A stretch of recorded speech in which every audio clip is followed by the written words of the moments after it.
As I grab her hands and pull her close to me, closer to me. But she was a different kind, the kind that can take your mind, make you spend all your time, and feel like it's worth.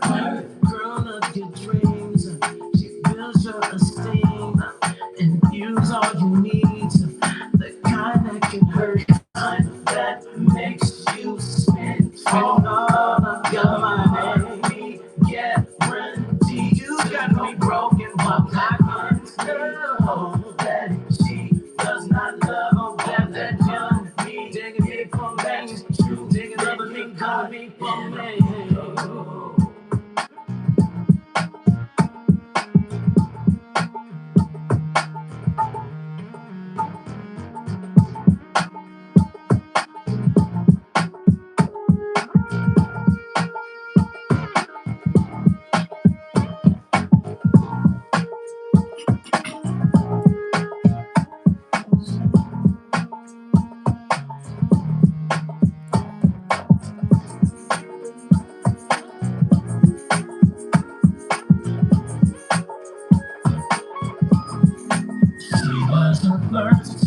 But she was a different kind, the kind that can take your mind, make you spend all your time, and feels like it's worth.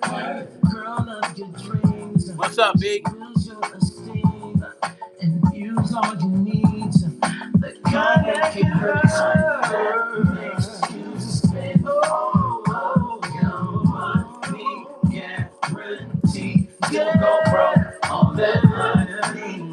Georgia Time, what's up? B-Man. What's going on, B-Man? Oh, you know what? Shit, I think something I didn't do, y'all. Hold on, y'all. Hold on. Give me 1 second. Give me 1 second. Hope everybody's good. I know it's been a minute, man. There's been so much going on with me. Too much to explain. But give me a second. And it's just been a lot going on. And we're going to get into it. Hello? Hey, babe. I'm good. No, I'm catching the next flight out to see you. On Warrior Avenue.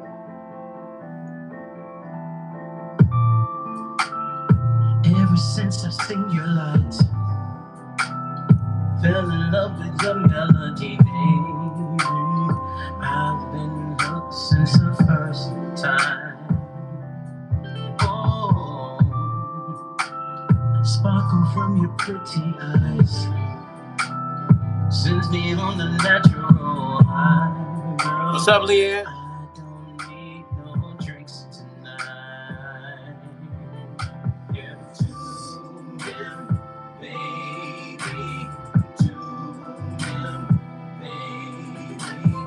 To him, baby, forever. I just wanna know if you to him, baby. To him, baby. To him, baby, till the end of time.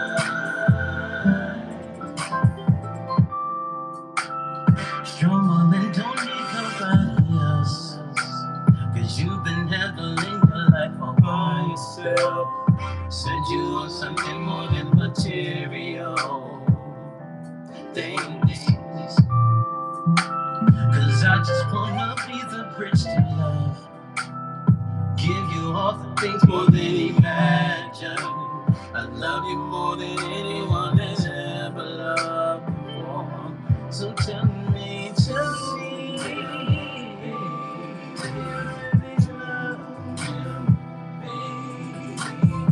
To him, baby, forever.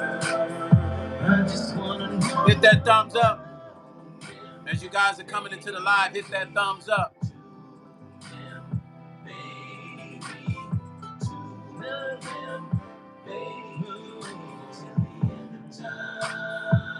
We want this love to go higher. We'll take you back. We want this love to go higher.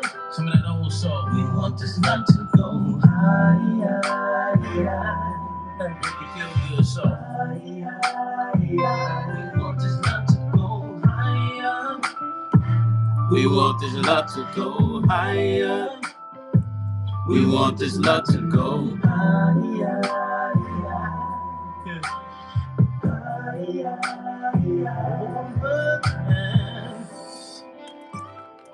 That's gonna be the next single. Hit that thumbs up as you're coming into the live, you guys.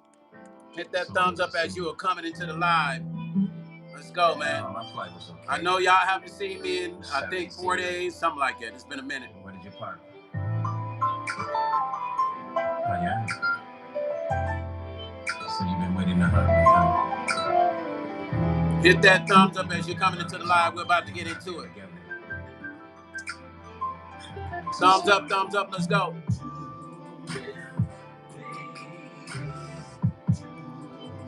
What's up, Debbie? Debbie in the house. Brother Time is in the house. Leanne's in the house. Pack Heat is in the house. What's up, Pack Heat? Thank you, Pack Heat. Yeah, that's a single off of my In the Key of Love album. Here's the crazy part, you guys. Here's the crazy part. Thanks, Pack Heat. What a lot of people don't know is that song has been out. But what I decided to do is, Brother Time, it's good to see you. B-Man say, yeah, B-Man, I haven't been on here, I think, in almost a week. A&J Smooth, what's up, family? So, this is the thing about being an artist, man. This is why promoting is so important. You see how all y'all saying, I like that new song? It's not new. Urban Media Productions in the house. The song is not new, y'all. It's not new. This is why promotions is important. This is why promotions is important. Like, y'all, you guys thought that song was new. Which is not. That means not enough of you guys are listening to my music. Because this song is on my In the Key of Love album. Debbie Santiago, what's up, Deb? Deb, hit that thumbs up for your brother Stone. J-Dot, hit that thumbs up for your brother Stone. J-Dot said, Cambodian salute, much respect. Now, this song has been out. So we're going to talk about the music industry tonight, a business that I'm in. The future of the music industry, as we know it, is over. Y'all probably say, well, here we go. Here goes Stone. Excuse me for doing that. My neck is kind of okay, but I'm still going to do it. So y'all probably like, here goes Stone, y'all. Here we go. What is he about to talk about tonight? Is he about to cry? Is he about to cry like Tyrese? Is he about to go crazy and be upset and scream and yell? Well, what is Stone going to do tonight? We don't know if he's going to cry or talk. We're going to see. Once again, artists, this is why it's important to promote your music. I'll say it again, artists. This is why it's important to promote your music. There's a lot of people on here that think this song in the background is new. And it's not. It's not. It's not new. I just decided to finally do a video for it, which I'm going to go back and do videos for a lot of my songs. Okay? The future of the music industry as we know it is over. Is that true? Is that true? Ask all my artists on here, all the people that love buying music. Is it over? The future of the music industry as we know it. I'm asking you guys a question.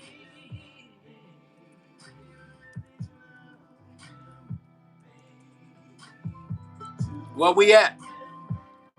All the ones that be wanting to know certain stuff, where y'all at with it?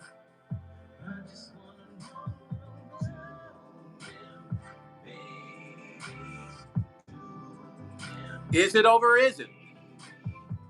The future of the music industry as we know it, is it over or not?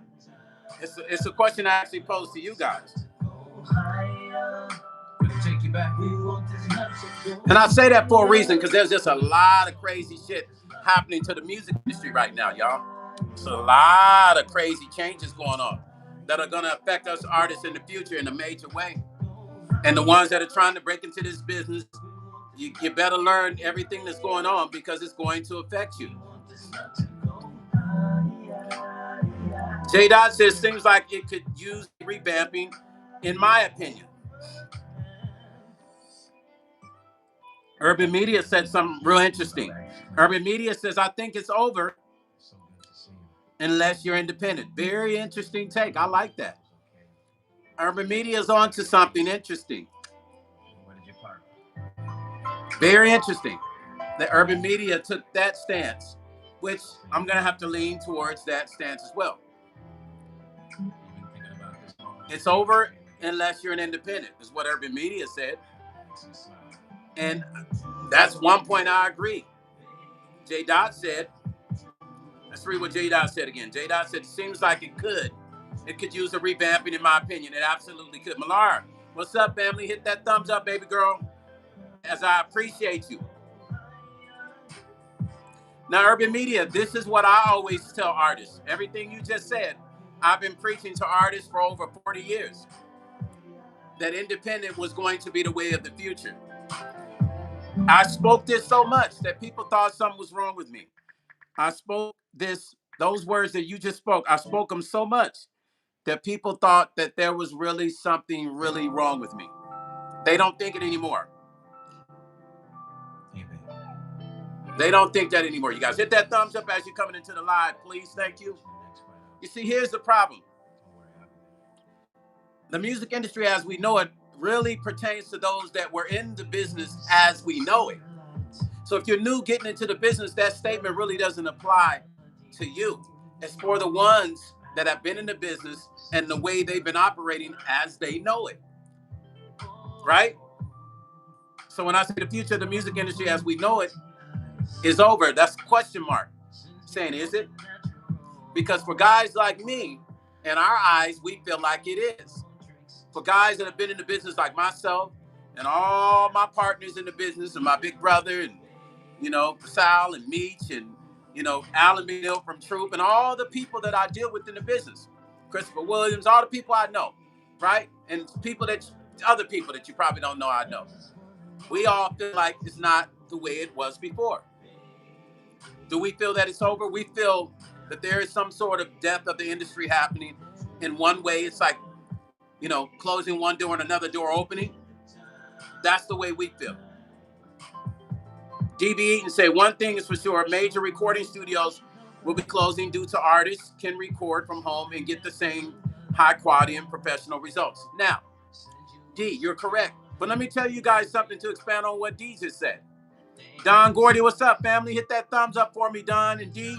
Don Gordy and D, hit that thumbs up for your brother Stone. D has a point, but let's go even deeper on D's point. D said, one thing for sure, major recording studios will be closing due to artists who can record at home and get the same high quality results. Well, that's already happened. And it's happening in real time, and it's already happened. The last 15 years, we've seen a huge transition in people recording at home. Try and hit that thumbs up for your brother Stone. Let's hit them thumbs up. Let's get the thumbs up, y'all. The transition has happened, you guys. It's already in motion. It's been in motion. It has been in motion since at least a good 15 years. This is not new. People have been recording at home. But let's go deeper to get on D's point. DB, only 1% of the general public even use recording studios. And that was at the height of the time where people used to actually pay $120 an hour for studio time. Only 1% of the general public use recording studios. Did you even know that? Most of y'all probably didn't even know that. Only 1% of the general public. And think about how many studios are out there. And this was before you could record at home. This was before you could record at home. Only 1% of the general public even use recording studios. It was more of a niche. Even though everybody loves music, recording studios are more of a niche thing. It was catered strictly to not everybody being a recording artist. So only 1% of the general public use studios. Now, that's even less than that. That's even less than 1/2 of 1%. It's under that, way under that now. Because everybody has computers now. D, I'm very serious, D. Only 1% before the digital age, D, before we could record at home, only 1% of the general public even use studios. Let's go back to the 80s. Think about 10 of your friends in the 80s that were recording artists that you can name off the top of your head that you knew were paying 120 an hour. Think about 10. Pick 10 of your random friends and say, these 10 friends were paying $120 an hour back in the 80s. You're going to be like, it's going to be hard for you to figure out how many friends were doing that because people weren't paying 120 an hour back then unless it was the serious ones that wanted to be recording artists. So that was only 1% of the general public. Now it's even less because everybody feels like we can do this at home. Right? Even though some people record in whack. Yeah, some of the recordings I get are horrible. So it's not meant for everybody to record at home, even though they're doing it. Some people just don't want to pay for the quality of somebody to record them proper, when in reality, if you are in this business, then you should want to do it right. If you're in this business, you want to get the game right and tight. You want to get it right, because why be in a business if you're not going to do something right? What business are you going to work on cars and bring half your tools? Are you going to work on cars and tighten up half of the muffler and leave the other half? Listen, the music industry is the only business where people can mess with it and be halfway decent, which is kind of messed up. Think about what I'm saying. It's going to mess you up. The music industry is the only business where people feel like they can dibble and dab in this business and then give you mediocre results because they don't want to pay what it takes to really be in this business, but they want the millions that come from it. Once again, we can't get on the airplane and tell the pilot, hey man, if we ask him, man, you fly? Well, I took a class one day. I took one flight lesson and but I'm good though. And you're like, hey man, you serious, man? Yeah, go have a seat. No, man, I don't even want to be on this plane. You wouldn't be on that plane. I'm just saying. You be like, oh boy. They be like, where you going? Be like, oh boy, he took one flying class and he said he about to fly us across the country. I'm good. But we allow people to get in the music industry and tell us that they recorded at home or they recorded on their computer on the app, and they want us to take them serious.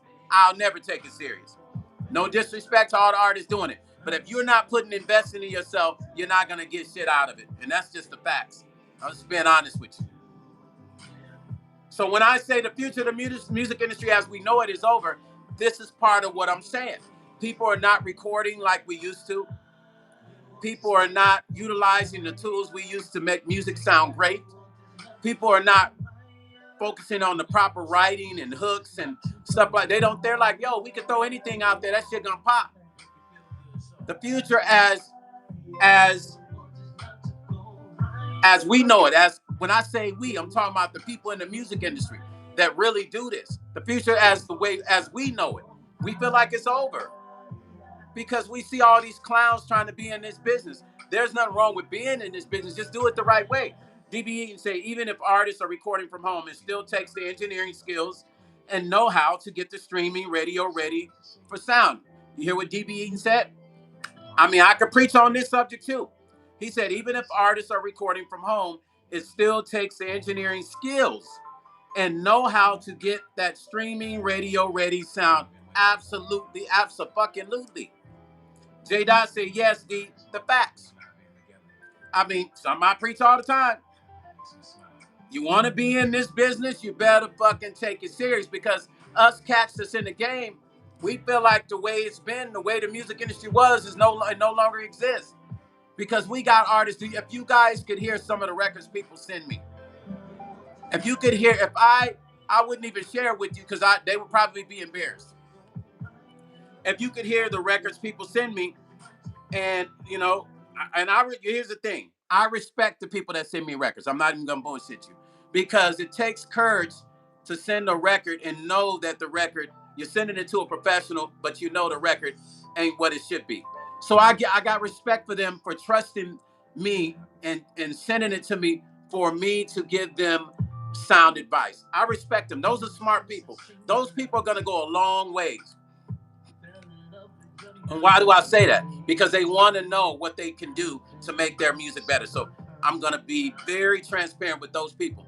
Those are the kind of people that in the future, they're going to get better and better, and things are going to work out with them the way they want. So I'm not talking to those people. The ones that I'm speaking to are the ones that feel like they can take shortcuts to get in a position like myself or people that's been in this business. There is no shortcuts to this fucking game. I said it many times before. There is no cheat codes. I know you're on your video games playing every day and you want to be a singer or a rapper. There's no fucking cheat codes to this game. There's only hard work. You can only get in this business and bust your ass and pray for the best and build relationships and things work. See, it's the relationships that afford things to happen. And then they go, is this person really talented? Damn, they're actually talented. And they have a great attitude and spirit. I like them. I'm going to help them win. Combination of preparation with your talent meets your personality being on point. Then people want to help you win. I'm telling you what I know.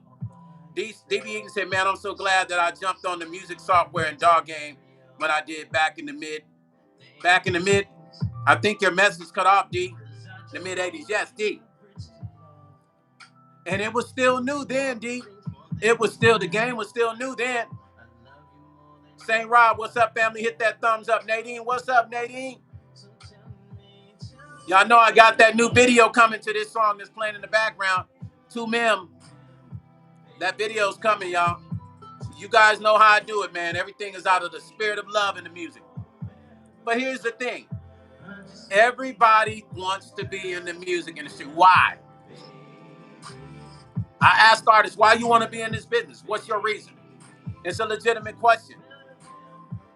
The business as we in the music industry knows it is kind of not the same anymore. You got AI, you got motherfuckers trying to, I will never be 100% behind AI in this way. Don't get me wrong.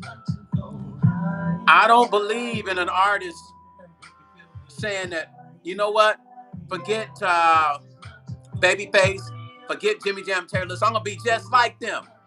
I'm going to produce my music with AI. I don't know shit about music theory. I'm going to press a motherfucking button and kick out a hit.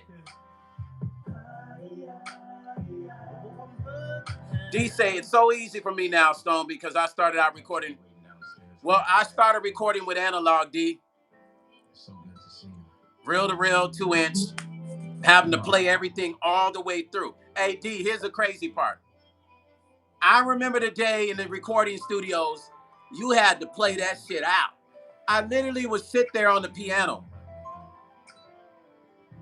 and play this shit out all the way through. And if I fucked up on a piano part, they'd have to start the tape all the way over. I had to play the drums all the way through. If I messed up, they had to rewind the tape, the 2-inch back.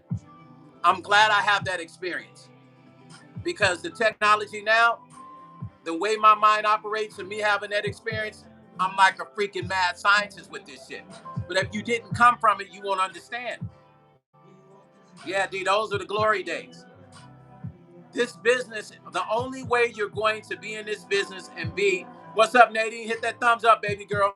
The only way you're going to be in this business and be successful, and I'll say this to you again, is to, first of all, let me say, Leanne said true. Relationships is king.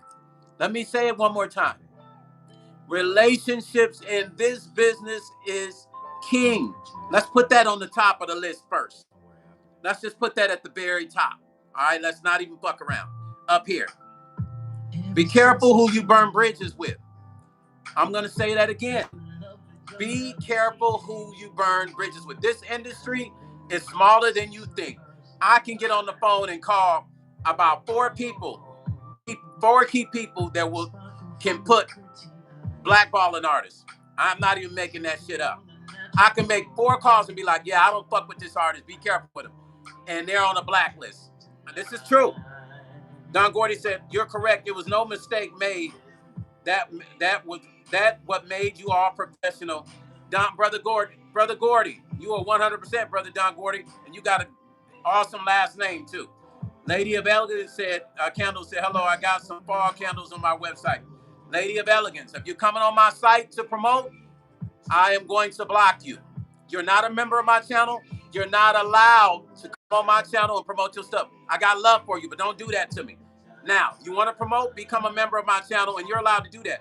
Please do not disrespect me by coming on my channel promoting something and you don't even support me. Now, when you become a member, you're more than welcome to post something that will bring people away from my page to yours. Do you think that's respectful, Lady of Elegance? Do you think that's fair to me that you're not even a member, but you actually pop on my channel promoting your candles? And I love candles. I would actually support it, but you don't support me, so why would I allow you to get on here and promote your candles? That's kind of messed up, Lady of Elegance. I love everything about you, except for that. So please, no disrespect. When you become a member of my channel, you're not a member of my channel, then I would allow you to do that with no problem. But just don't do that to me, please.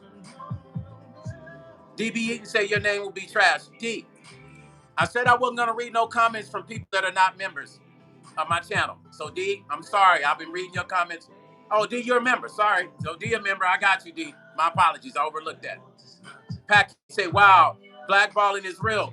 Pack, yes. Pack, if you call me right now and say, Stone, I saw you working with this cat in your studio because me and your relationship is tight, and you hit me up and you be like, you message me and say, Stone, I really don't fuck with this person. They sideways me, man, in a bad way. You're not gonna have to say too much to me. I'm rocking with you. That's how we are in the industry. It don't matter. All of us are this way. We protect each other because there's a lot of bullcrap artists out here and bullcrap people. That's why I tell artists, be careful who you burn bridges with. Be careful. Because one or two phone calls and every time you try to do something, ain't nobody fucking with you. You try to figure out, man, how come ain't nobody, trying to give me no record deal? Relationships are king. Keep it high at your list, top of your list. They ain't got to say don't fuck with you. They'll just say, I don't fuck with that cat. You know how many phone calls I get with people asking me about artists in Vegas? And they say, hey, man, what about that artist? And this artist name, artist name such and such, Stone? If I've had any negative interaction with that artist, this is what I usually say to them. I don't fuck with them, fam. I'm sorry. And they already know what that means. Yeah, I don't even have to get into the whole story. I just say I don't fuck with them, and it takes a lot for me to say that. You have to have clearly disrespected me at the highest level for me to even do that. Now, if you hadn't disrespected me and I don't fuck with you, I say this.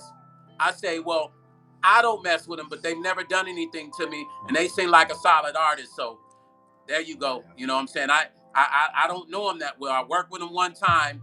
They seem like a solid cat. So yeah, I mean, take a chance on them. You know how many of those phone calls I've gotten from major artists, major record label executives asking me about artists in Vegas?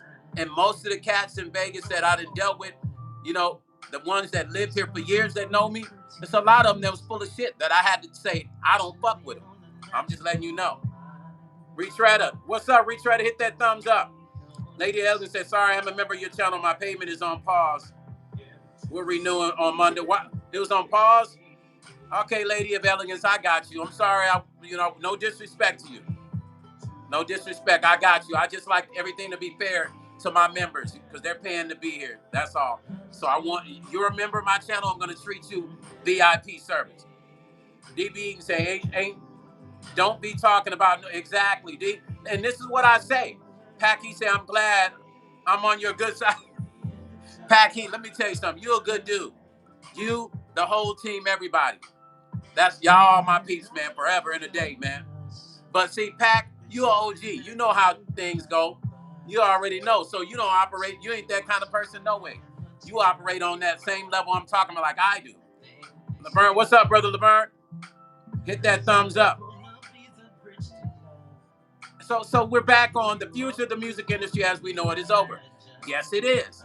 From the guys like me who have been in the game, Nadine said, I love how you move, Stone. Nadine, this is how we keep the witches and the warlocks out of the game. There's only one way, Nadine. This is how you keep the witches and the warlocks and the demons out of the game. You got to be like this, or they will come in and infiltrate it even more. They're already in there. But that's how you keep the new ones from coming in. The music industry as we know it, the guys in the game, it's over with. It's over with. I mean, you got artists who pump themselves up like they're good at this. You got cats that will say, "Man, I'm give me a chance. I'm dope at this. Just hear me out." And when I hear the demo, it sounds like boo boo, boo boo. And then they get mad at me because I gotta tell them the truth. Or I get these artists who message me and say, "Hey, Stone, send me a track," and I'll be like, "Did they just really ask me to send my track? Like I'm just some Rudy Poop beginner who just send my tracks and I don't even respond to their asses." Pack Heat say garbage. Pack Heat, I sent you some of the stuff. Remember that came in my inbox? Because Pack Heat didn't believe me. He said, "Nah, for real, Stone." I say, "Pat, I think didn't I send you a couple, Pack Heat?" Pack Heat said, "Constructive criticism makes you better." That's what made me the cat I am. That's what made me a better composer, producer, writer, arranger. Cat's telling me, "Yo, Stone, I ain't feeling it." Industry executives, I ain't feeling it. And I'm like, "Well, what is it? What can I get right?" I don't know what it is. But when you get it right, I'll know that it's right when I hear it. And I'm like, that's one of the craziest mind fucks ever. You don't know what it is that can make it better, but if you hear it, you'll let me know when it's right. Do you know what that used to do to guys like me back in the day? That shit would confuse me. Because I'm like, if you're going to tell me it's not right, tell me what it is I need to do to get right.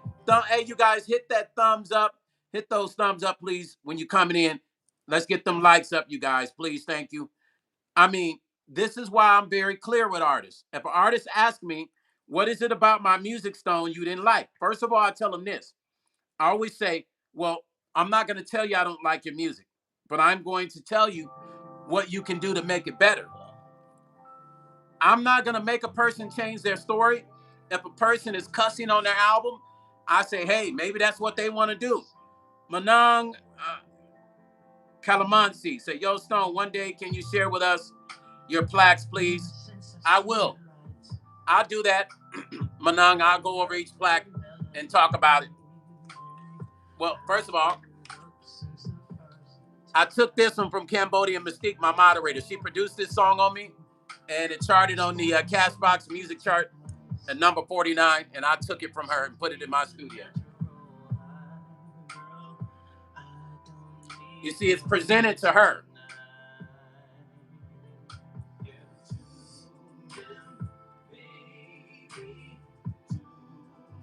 It charted number 49 in the top 50 on the hip hop R&B charts, Cashbox magazine, which is hard, and I'm gonna tell you why. Because there is no longer, well, Cashbox magazine chart is back again, but you had Billboard back in the day and you had Cashbox, two of the biggest charts ever. So that chart is, she produced a record. My moderator on here, Cambodian Mystique, and I took her record. I took her record, put it in my studio. Yeah, I put it in my studio. Shrine, hit that thumbs up, Shrine. So this is what we're dealing with. DB said, "Do you realize the substantial amount of good recording artists that got completely blackballed?" Listen to this. Listen to this. I didn't even have to say it yet. Listen to this. DB Eaton said, "Do you realize the substantial amount of good recording artists that got completely blackballed because of what they have done or said to others?" Now, with what D just said, let me share something with y'all. Let me share some experiences with you guys. I produced a lot of records on artists who have taken credit for my work. What do I mean? What do you mean, Stone, taking credit for your work? I produce records where the artists have actually told people they're the producer, they're the writer of my work, and fought me over it. Fought me over it, try to say they paid me work for hire when they didn't pay me not a dime. And some of these artists, I will never mention their name. Maybe when my book come out, when I drop my book, it'll be in my book. But I'd never mention their name. Maybe I might even use a fictional character in the book. But they literally took the credit of my record, said they wrote and produced it, and I had to fight them for 2 and 3 years over it.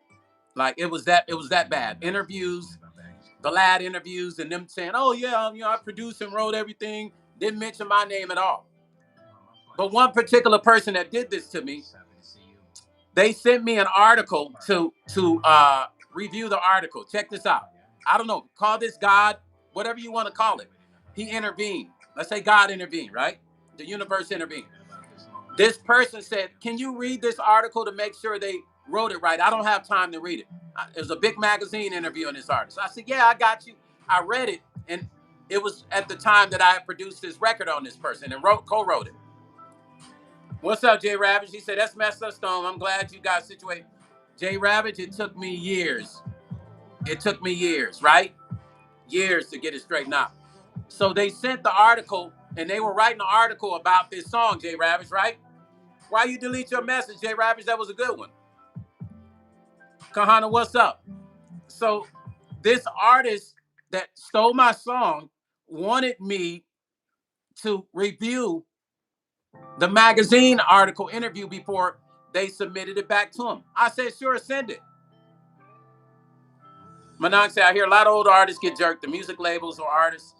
Manan, I'm sorry, but I'm not going to be able to read every one of your comments because you're not a member, and I have to respect my members who pay. So I'm only reading, if anybody missed it the last week or so, I'm only reading comments from my members. Although I will look at it, and it's okay for you to post it. I don't have no problem, but I'm not going to read it if you're not a member. Jay Rabbit say, my bad, laughing out loud, I didn't mean to delete it. So anyway, let's get back to that. Manang, but you can comment all you want. If I don't read it, I just want to tell you why. I got to respect my members. They pay, so I'm going to always read their comments first and only. So anyway, I look at this article. I said, send it to me. Let me review it.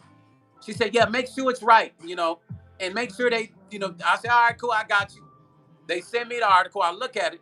My name is nowhere in this article. When they talk about record producers, my name is nowhere, right? They say, oh, you produced and wrote this song in Vegas, and yeah, I went to Vegas, produced and wrote it. Didn't mention my studio, didn't mention my name, didn't mention that I wrote, produced, and really wrote the whole song, if we want to be transparently honest. They did a very small percentage of it, but I ended up giving them 25% publishing of the record, right?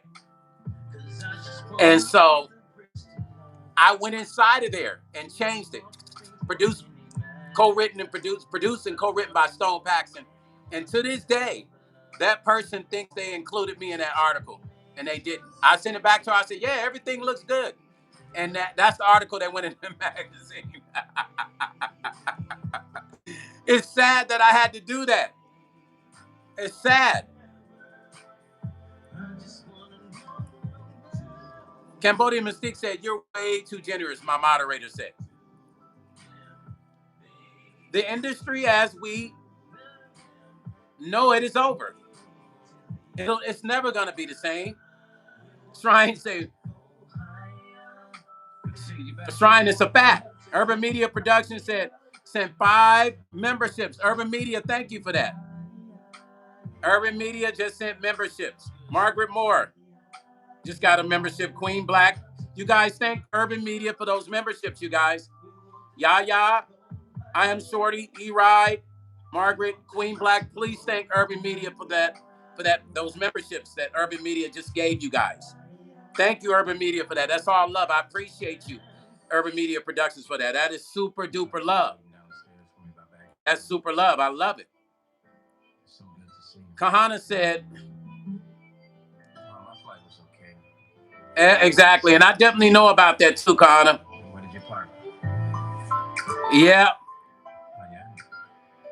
Yeah, Kahana. So you've been waiting to hug me. For sure. I definitely know about that. What's up, Auntie Mickey? You guys make sure you thank Urban Media Productions for those memberships that Urban Media Production just gave out, you guys. Please thank Urban Media Productions for that. Auntie Mickey, what's up? So know this, you guys. Everybody want to be in this business. You got money people that want a piece of the music industry as it is right now, because there's a lot of money generated in this business. with independent artists. There's a lot of money generated. A lot of money. There's so much money generated, nobody needs to fight over credit. Pat Key say, do artists ever get out of being blackballed? Yes, they do. Usually they have to work through somebody else, but without me mentioning a name, Pat Key, let me tell you something. Two things. They either got to go back to the people that they were either disrespectful to and talk to them and try to make amends, or they just have to keep working in a different capacity behind the scenes using a different name. Those are the only ways you get out of being blackballed. Because by the time they catch you, you're already at another level, and they can't really stop you because you used another name to go back, double back, and do your business with. I know a lot of people. I can't mention names, but I know a lot of people who did that. Jay Rabbit said the music industry has shifted a bit. They said that there isn't any hip hop songs in the top 40. There is none. And that's by design, Jay Ravage. For a year now, hasn't been any number one hip hop songs. Nadine says, Stone, good things happen to good people such as, thank you, Nadine. I appreciate you, Nadine. DB Eaton says, Stone, I'm so glad to be a member because you drop and share so much industry knowledge that many would have to pay a lot more for it. And you know what? Thank you, D, for saying that. This is why I tell people, get a membership to my channel. It's like, what's the problem? Laverne, thank you for the membership. Oh, no, yeah, Urban Media gave you the membership. Laverne, see there? You're lucky. Thank you for thanking Urban Media. Pack, he say, mine coming. Pack, he, what you talking about? Ain't nobody blackballed you. Ain't nobody gonna blackball Packy. You in a circle of cats that's not gonna allow that. What's wrong, Auntie Mickey? Packy. Ain't nobody about to blackball Packy. You around nothing but the real cats in the game. Everybody love you, Pack. Ain't nobody blackballing you at all.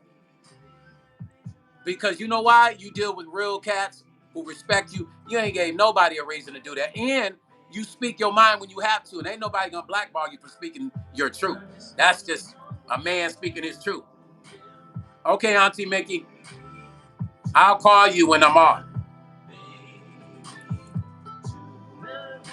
Pat, Compton artists are messing with you, not over this record, are they? Pat, for real, hold up, Pat, because you one of the coldest from Compton to me. Pat, let me ask you one question. How have people from Compton been taking this song right now? That's what I meant to ask you. Wow, Pac, I can't even believe that. Dang. Well, you know why, Pac? You already know why. See, there's a difference with trying to blackball you because you've been negative and you've done negative shit. And then there's a difference with blackballing you because you cold. Can't nobody blackball you because you cold. They can try to get in the way. I've had it happen to me. I've had radio guys who are at radio, who are over radio, jealous of me, and they try not to play my stuff. That's a form of stopping you, but not blackball. Cats can't, they can only, that's jealousy. I went through it, Pac, so I feel you. Pac, he says, some going up, some going up, some don't like it because it's me. That's jealousy. Fuck them, Pac. Because guess what? We gonna keep coming with it. You cold. See, when you cold like you are, it comes with it. Trust me. Take it from me. I've had a lot of it, and I still get my share of the bullshit. DB Eaton said, Pac Heat is an original OG in this game. Facts. Can't nobody touch Pac. It's not many that can touch him. Pac, take your crown, bro. Listen, BG wouldn't have you around him if you wasn't real people. Y'all been friends since y'all was little. He knew when he met you. That's why y'all brothers. He knew when he met you. Your brother knew when y'all was young, you solid. And you know he only messed with solid people. So you the real deal. Don't let that shit bother you, Pac. Yeah, don't let that bother you. When you're good at, listen, I used to cry about that shit. But when you're good at what you do, it comes with the territory. If only you knew the cats that's jealous of me, that'll put things in my way to try to stop me from making it. But what God has for you, family, can't nobody chop that up. Can nobody stop it? Nobody. or would have already stopped a long time ago. They don't have that kind of power. And even people blackballing people, they still don't have that kind of power. They can stop it for a moment, but if that person changes their ways and get righteous, then God will bless again. And that's a fact. See, the music industry wasn't made for one person. Auntie Mickey say, that's so true. Thank you, Auntie Mickey. The music industry was not made for one person to dominate the game. Shrine say, you're a natural, Pack, don't sweat it. Listen, Shrine be playing your shit all the time. Nadine said amen. The music industry was not made for one person. If it were, we'd be listening to one dude sing everybody's music and every style of music. We literally only have one artist dominating the game. It wasn't meant to be for one person. Pack said for sure, but it seems like I've been good for a long time, but can't get a deal. No, Pack, you create the deal. Take it from Stone Paxton, bro.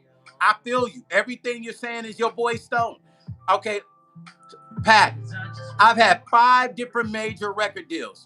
Think about this. This is going to fuck you up, Pack. I never even shared this with you. 5 different major record deals I've had, and none of the records came out. Right in the door, Pack. My foot, both feet in the door. 5 different major record deals. Did a whole album. Nothing ever came out. Been on all kinds of major tours, opening for all kinds of major acts, worked with everybody from when I was young to now. None of those records came out. Guess what happened, Pack? Things didn't happen for Stone Paxton until he took over his career.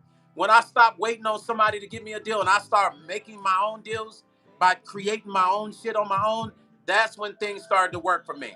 That's when I knew. The real secret was for me to get up off my ass and go do it and stop waiting for somebody to give me a deal that every time I got it would be fucked up. Every time I got a deal, either the label ran out of money or the president got fired or they ran out of money again or the budget wasn't there, and I got tired and I said I was done.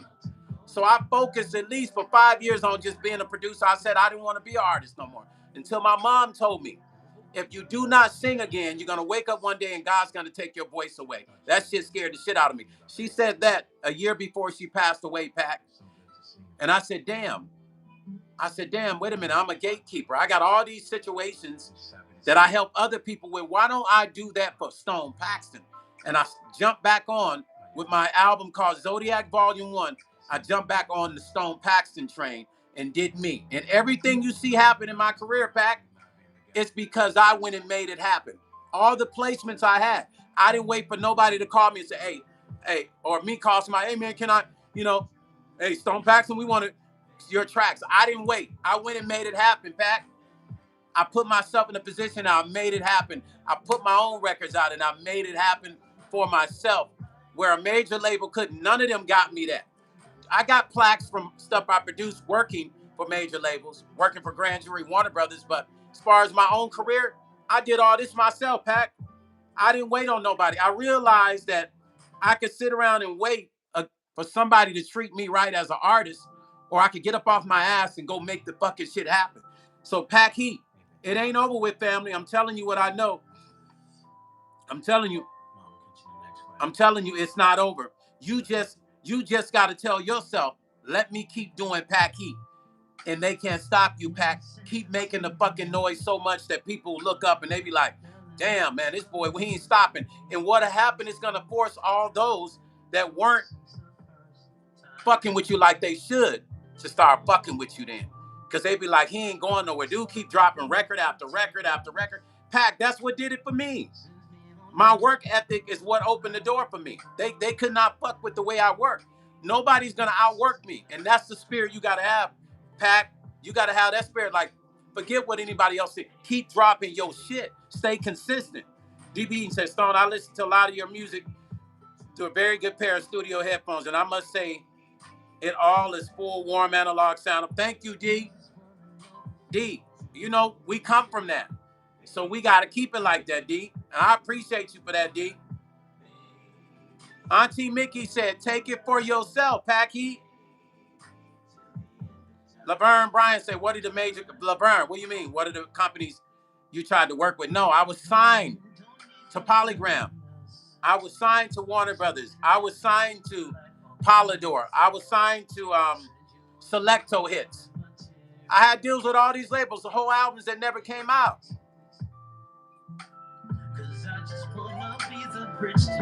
Packy said, Urban, great job. Jay Rabbit say, your mother's very wise. Yeah. Jay Rabbit, she was. Auntie Mickey say, she told you right, Stone. That happened to me. I lost my voice because I didn't put my gift to good use. Auntie Mickey, my mom used to say, you're going to wake up, God going to give your voice to somebody else. You better try to use what he gave you, boy. I'm just telling you, son. DB Eaton said, you had to go get it, Stone. D, I had to go get it. And I wasn't waiting on, when I saw that, I mean, here's the thing. Think about it, DB Eaton and Pack Heat. You know how first, imagine this, you guys, Pack Heat. My situation should make you feel great. I'm going to tell you why. And I know it will. I had major deals and shit still didn't happen. How do we explain that? I was sitting in the door on the couch of the great deals and nothing still happened. My record didn't come out. I cut a whole album. It never came out. I'm on tour. And now how you think I met Tupac and all these people, Fab from Milli Vanilli, and became great friends with them? I was on tour. I was out on the road and nothing ever came out. Nothing ever came out until I took control of my career. Real shit. Urban Media said, Packy, thanks. I want regulars to interact. Oh, Urban Media. We appreciate you, Urban Media. Leanne say true and real efforts, and it'll be yours. Exactly. Laverne said how much do a music engineer? Prices are based on a few different things. You got the bottom line, regular engineering price that could be, if you're mid engineer, it could be $25 an hour to up to $120 an hour. It just depends on if that engineer has hit records behind their history, Laverne. Shrine say, do everything with love. There you go, Shrine. Facts. Hey, Major say, yo, bro, just tapping in. Hey, Major, I appreciate you, family. Hit that thumbs up for your brother. Hey, Major say, consistency is the key. Flood your craft out there where they can't ignore your gift. That's facts. I mean, look at me as an example, Packy. I don't give a fuck what they're going to say about me. They're not going to outwork me. Leanne said, keep on moving, never give up. Keep it moving. The same with your voice. Keep giving, keep it going, and you'll get there because of your effort, making what you accomplish truly yours. Son, what's up? Hit that thumbs up, son. I'm going to show y'all something. Packy, I'm going to inspire you again to another level. Let me grab something because I want to show you guys something.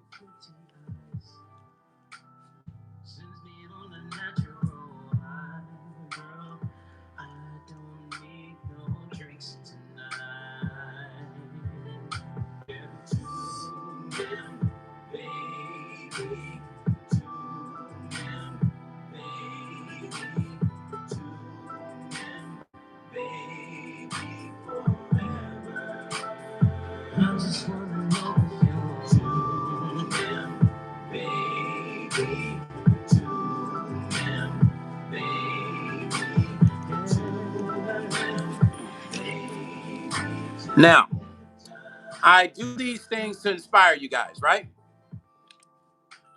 I want to show you something. And I want to show you this to inspire you. Everything that I have accomplished has been from my effort and my hard work. I get up, I don't make no excuses. Through the good and the bad, sunshine, rain, darkness, happiness, sadness, I do not wait for anybody to make anything happen for Stone Paxton. Okay? I want to show you something. You see this project here? I want you to look at some of the names on this. Okay? I made this happen for myself. I went out and made this happen for myself. See those names? Hold on. Let me make sure I can see it first. Hold on.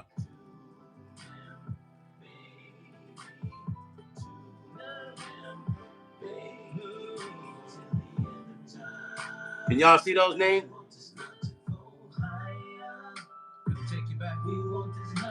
Now, let me talk about this project. Let's talk about this project for a moment, right? Now, this project is a Toontown compilation. Let me read some of the names on this compilation. Let's read some of the names on it. Verdia Williams. What's up, Verdia? Thank you. Verdia, you got a membership. Thanks, Urban Media Productions, for that membership, Verdia. So let me read some of the names on this project here. Let me see. Scarface and Tupac featuring Master P, Homies and Thugs on Rap-A-Lot Records. Militia Burn, Red Entertainment. Snoop Dogg and Corrupt, Ride On, New Tribe. Black Eyed Peas, Falling Up, Interscope. Number 5, H-Town, DJs Ding-a-Ling, Restless Records. Let me see. E Smooth, So Tight, In a Minute. Stone Paxton, I'm Sorry, Prodigy Records. Jody Watley, Off the Hook, Atlantic Records. Joe C. Jones, Easy in Love, High Point. Era, Nobody Does It Like We, RTE. Voices of Theory, Say It, Holla, Red Entertainment. Let me see. Number 12, Alto Reed, Cool Breeze. Joe C. Jones, Until the End. Killer Priest, One Step, Geffen Records. Crime Side Currency, Wendell Brown, I Sing For You, Raw Deal Records. Okay? Now, I'm only showing you something. Pat Key, thank you for the $2 donation, family. I appreciate you. I'm showing you guys something. Thank you for the super chat, Pat Key. I'm showing you guys something. Thanks, Pac. Thanks, Pac, for the $5. Thank you for the $5 super chat. Pac Key just gave me a $5 super chat, and I appreciate when you guys do that because it just lets me know you appreciate my time. Thank you, brother Pac Key. I appreciate you. Now, I went and made this happen. Didn't nobody come and get me. Didn't nobody call me. But I want you to know, on this project, Black Eyed Peas was on it. There was no Fergie in Black Eyed Peas yet. She wasn't even there. Look at the Black Eyed Peas. You don't see Fergie in the Black Eyed. This is how far back this goes. You see that? No Fergie, just the Black Eyed Peas. Just the three of them. And here I am. That's me.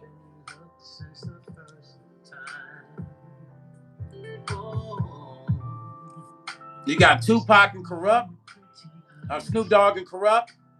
You got Jody Watley. You got Scarface and Tupac, right? I made that happen on my own, Pac. I didn't wait for nobody to make that happen. This was years ago. This is like in 1995. That shit was like 95, Pac. I made that happen by myself, Pac. By myself.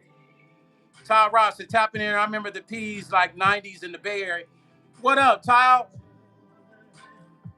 I've known those guys since they started. I was on the same compilation they were on. So y'all see how long I've been getting it? But my history started in the 80s. But see how consistent I was? I wasn't waiting on nobody to be like, I'm hating on Stone. I didn't care. I was like, you can hate, but you ain't gonna stop. God gave me this gift. Keep hating. I'm gonna keep moving. While you hating, I'm moving. So Pat, fuck him. I'm gonna say it again. Pac Heat, fuck him.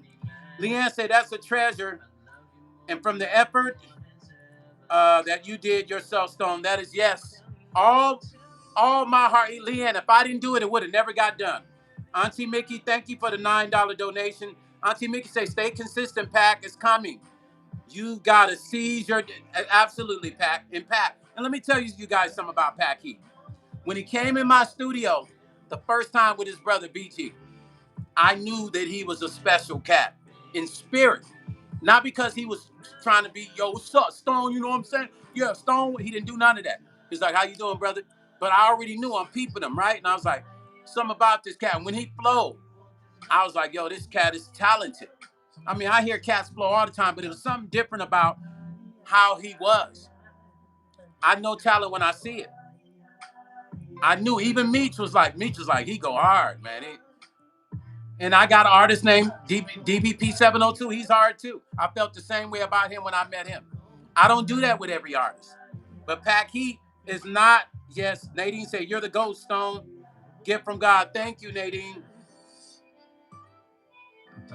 Pac, he say, first real opportunity came from Stone. Pac, listen. As God continues to put me in a position to help, anytime there's a film project that comes, and you have my word on this, Pac, you and my artist, DBP 702, y'all the two cats that I'm 100% rooting for. As film projects come, and I got to put rappers on it, even if it's one song, I'm going to take you, Pac Heat, and DBP 702 and put y'all on one song. I'm going to always make sure that I look out for you guys. And there's a few other cats, too. I'll probably take 3 of y'all and put it, because I like Javon, too. But I'm going to make sure I look out for y'all. We're going to keep doing this until it gets where it needs to get. Pac, remember that. Leanne said, Pac Heat is special. Pac Heat, you're different, and you have that special talent and gift. Yeah, Pac. The name of the game is we got to flood the motherfucking market, Pac.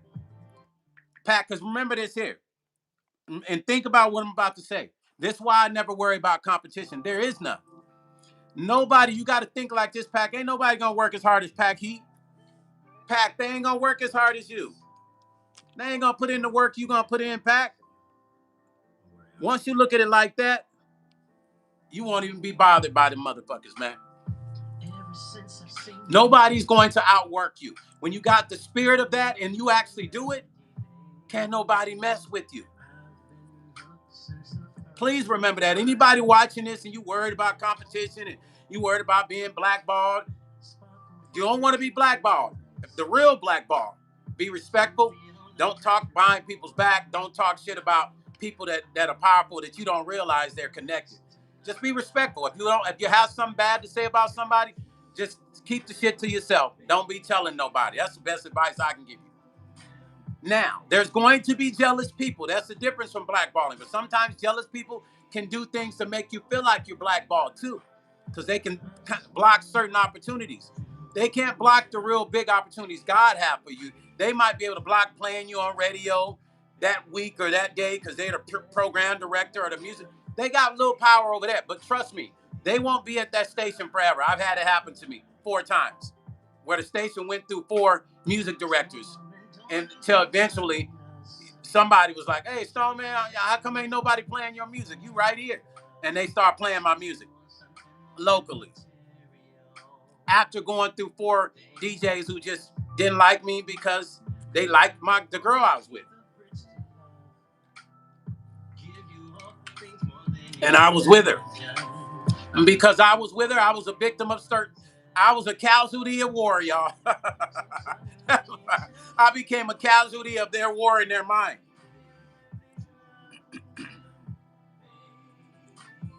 Yeah, and Pac Heat, think about this here. It's okay if they speak bad on your name, because guess what? That means they speaking about you. Which, what do people do? Look how they did me with Angie Stone. They spoke about me so bad, Pac. People still came over here to look like, hey, let's go see what this dude Stone Paxton about.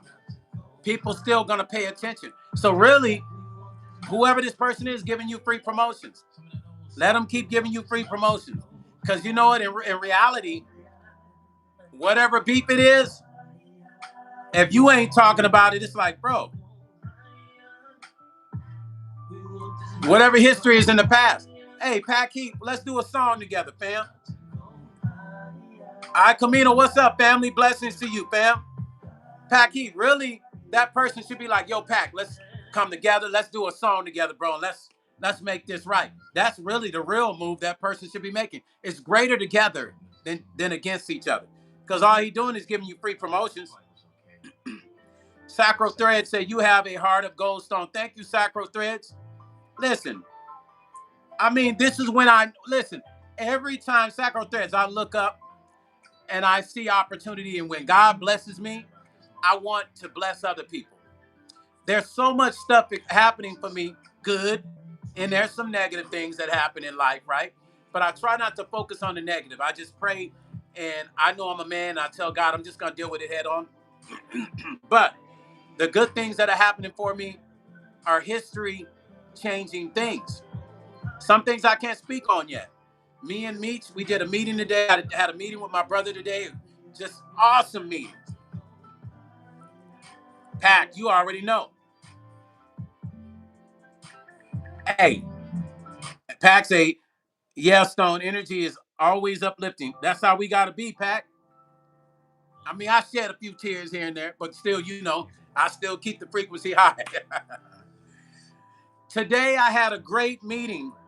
Nadine said, you are truly a blessing. Thank Nadine. I appreciate you for that. I had a great meeting today with my big brother, Vasal. I had a great meeting, Meech and I did.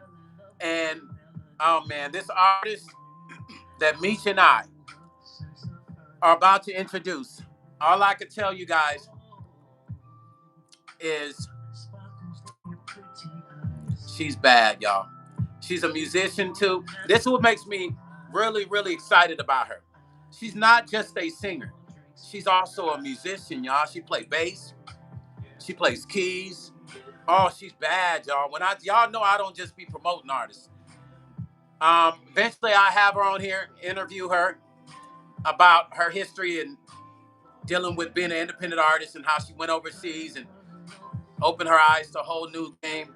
But it's so much stuff that we have planned for her that it's mind blowing. That's all I'm gonna say. I can't wait to be able to tell you guys all the great stuff that's happening, that's going to happen, but I can't talk about it. And believe me, I want so bad to tell you because this stuff is connected to big, big movies, big films. I mean, I'm talking about a film that's about to change the way people think about an artist from back in the day. This is a film of a major artist that's about to come out. I can't talk about it. I wish I could, but I'm involved. And it is, and I ain't talking about Michael because Michael's film's coming out already. Nikki. What's up, Nikki? What's up, niece? What's happening? But this film that I'm talking about, when I tell you this film is going to be the biggest since the Elvis Presley movie, since the Michael Jackson movie that's coming out, it's going to be big. This film is going to be as big as the Michael Jackson movie. The Michael Jackson movie is going to do numbers. But this film with this major artist, I can't talk about it, but let's just say this. This artist, this female artist that Meech and I has who plays bass, it's going to be a special situation, y'all. Special. She's like an India Irie. It's the only thing I can say. She's equivalent to like an India Irie, y'all. Hold on, y'all. We want this not to go.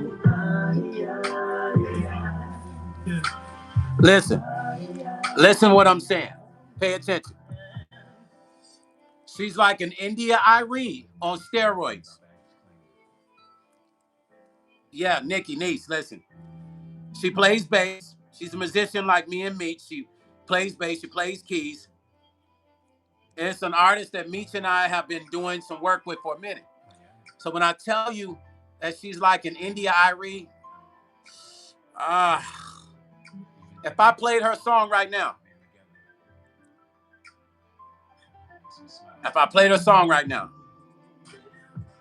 y'all would be blown away. Y'all want to hear it? Y'all want to hear a little bit of one of her songs? Nah, maybe I'll make y'all wait. I'm going to make y'all wait. Yeah, I'm going to make y'all wait. But I'm going to show you this artistry. Pac said, yeah. Hey, Pac, he said, yep.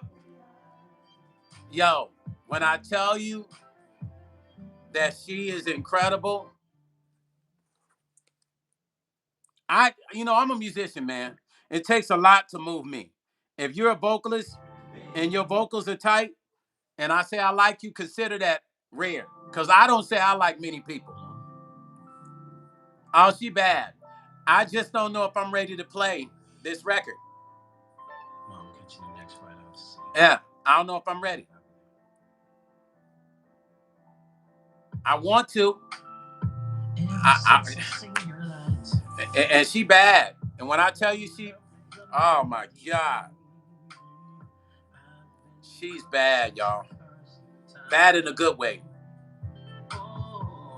So I'm so excited about it. So we had a meeting today on the phone.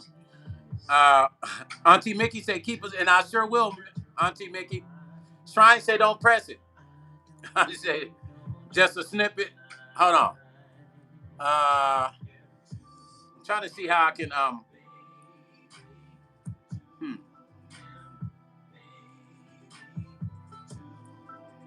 don't know if I have it. I'd have to transfer you guys. So Auntie Mickey said, keep us in expense. Urban Media said, clip maybe Stone, please. Hey, let's just say this. This song is going to be in one of the biggest films there is.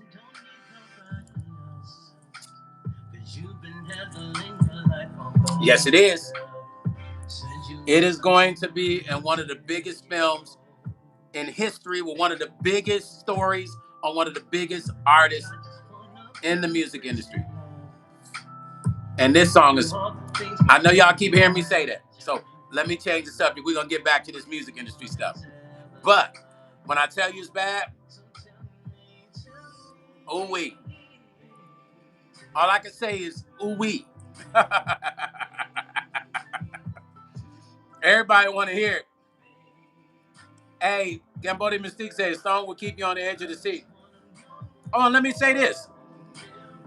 Nikki is in the live. Wait till you hear Nikki's song. Nikki's song is beautiful. Shrine, is there crying? Shrine wants to hear this song. Okay. I don't know. Maybe, I don't know. Maybe I'll play it tomorrow for y'all. How about that? I'll play it tomorrow. We'll do a special Sunday play.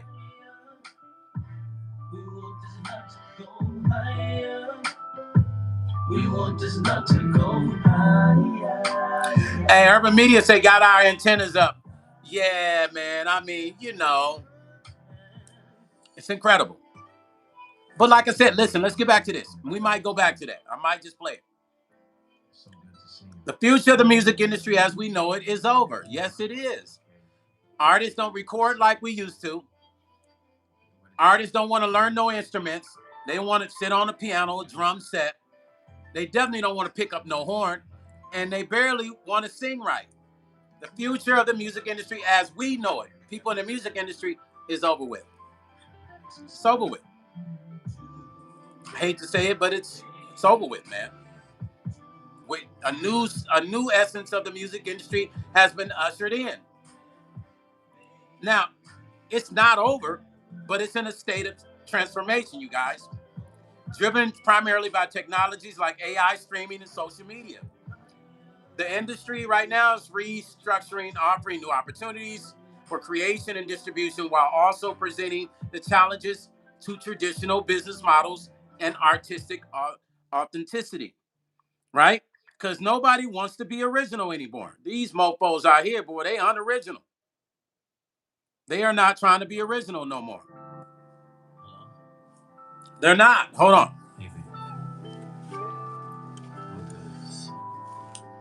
Mom, catch you in the next White House. Don't worry, yeah, these artists are not trying to be original anymore, you guys. Everybody is trying to be a Drake. Everybody's trying to be a Chris Brown. You know, nobody wants to be original anymore. Nobody cares about the originality anymore. Unfortunately, that's where we're at right now, right?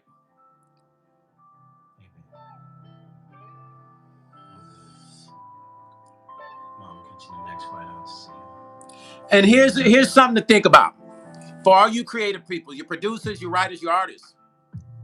The demarketization. I'm sorry, I have to move this here. Demarketization of creation. The demarketization of creation. Technology has lowered the barrier to being in the music industry. Nobody has to be talented anymore. Allowing aspiring artists to create high quality music from the home studios using affordable software and AI tools. And it's led to an explosion of new content and the rise of independent artists, some super whack, some triple whack, some using AI to feel like they are on the level of the artists that have made history in the industry. And then if you want to add the shifting consumption habits of consumers and the way they consume music now through streaming, nobody has to get out and stand in line at a record store every Tuesday or Wednesday to get an album. The streaming services dominate the music consumption now. It gives you an access to vast libraries of music from country to rock to hip hop. We're in a generation of being spoiled now, so we get everything like this.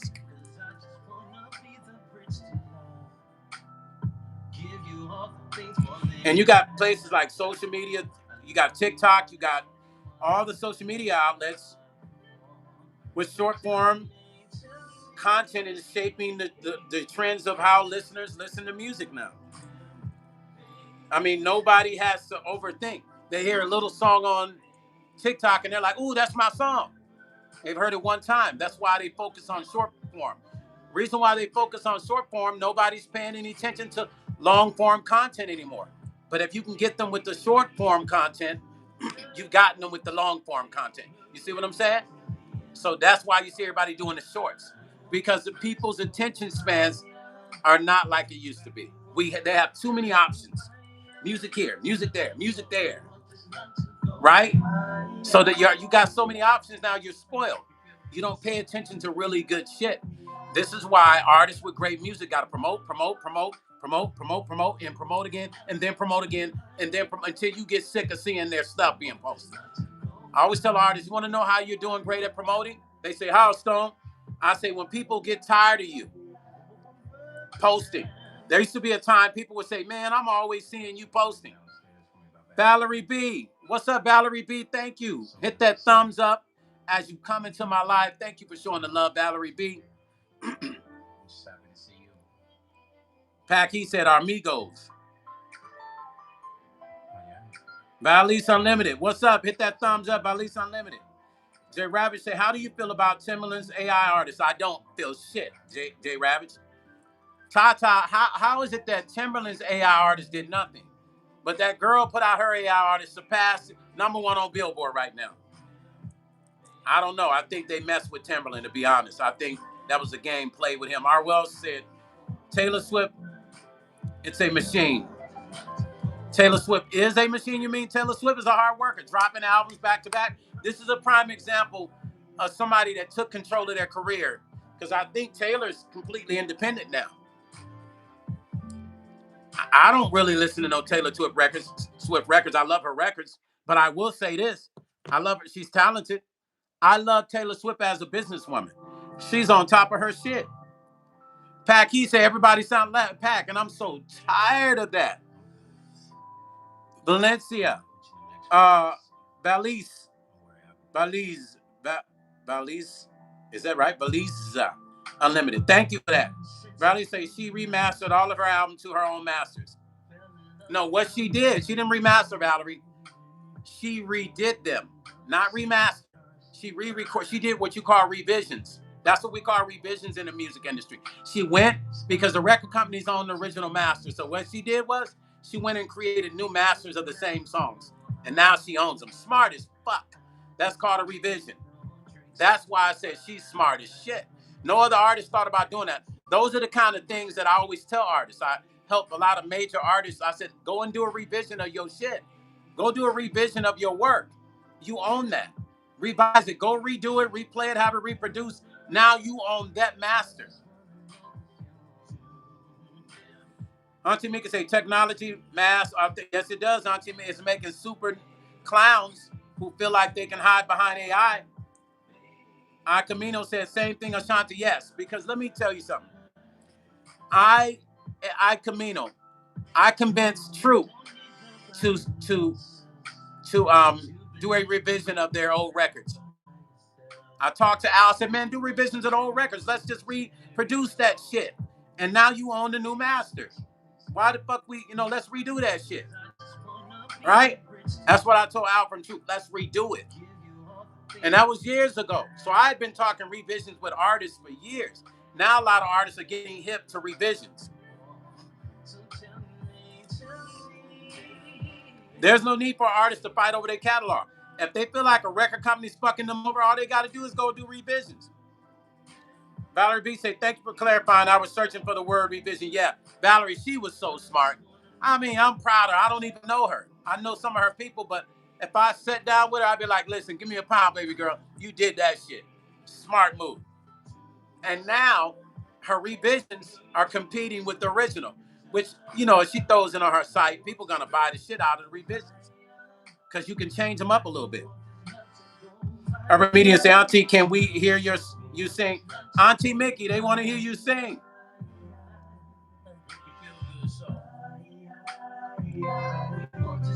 Auntie Mickey say, Chat GPT providing computer generated lyrics AI music. Yeah, Auntie Mickey, I don't know if you saw my video on this because it's the business I'm in. I talked about AI and it not really being a good thing. Anytime you can sit down, how you gonna get on stage and perform that shit?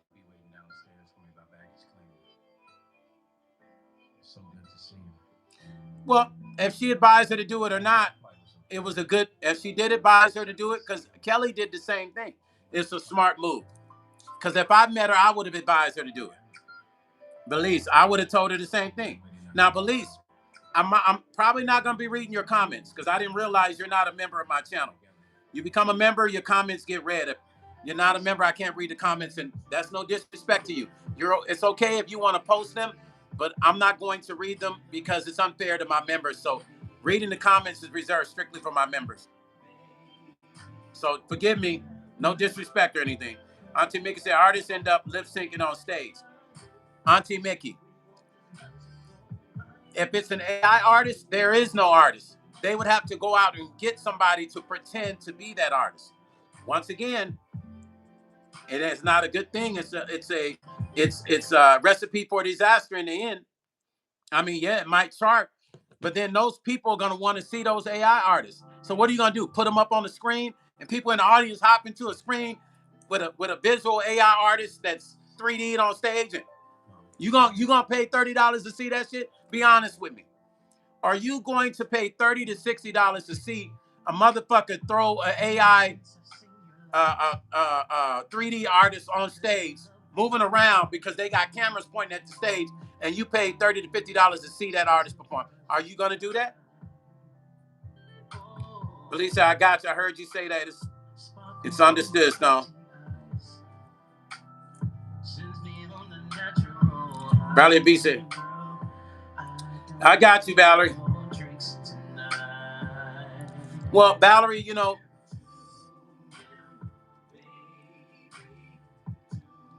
Michael owned the majority of Sony. Maybe a lot of people don't realize it. When he was speaking, he was making people understand that. But he owned, let me explain something to you. Imagine owning 55 to 60% of a company. If Michael left, Sony would have had to shut down. Maybe y'all don't understand the magnitude of that shit. Michael owned a majority share in songs in Sony. He owned, and he had planned to leave. Had he left, Sony would have to been forced to go out of business. So let that sink in.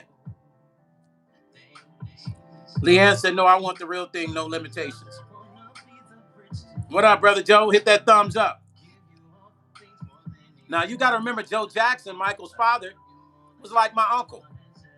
I used to hang with Joe all the time. There's a lot of shit I knew.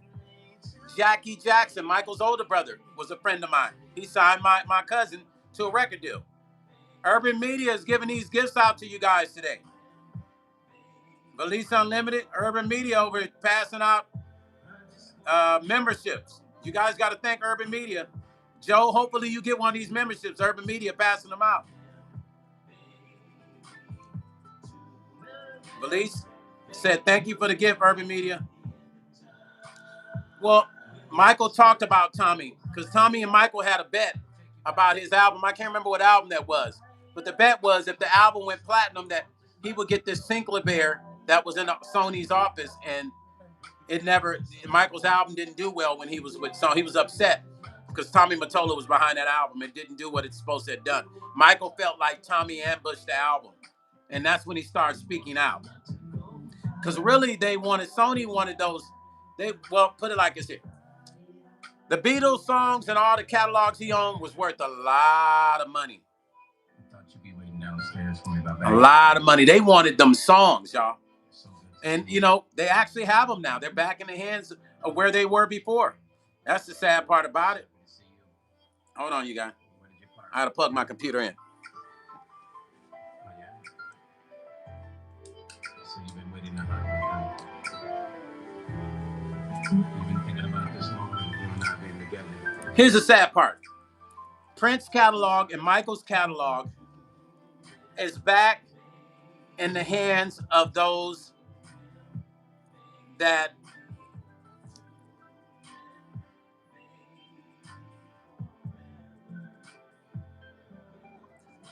they spinning in their graves, man. The both of them worked so hard to get away from situations, and now the families have put it back in the hands of the people that Michael wouldn't have put it back in the hands of, or Prince, unfortunately. They wanted far away from that. Prince had just got Prince had got his catalog back, and he had I think he was about 4 days into his publishing. He had just gotten his publishing back, maybe 4 days into it. And then magically he's gone. Nikki said, yes, indeed, it was worth more than what people think. No, it's not. It is. It still is. Nikki. Leanne said, I couldn't believe that when I found. Leanne, think about it, Leanne. Do we really believe that shit was a coincidence? Us as just natural human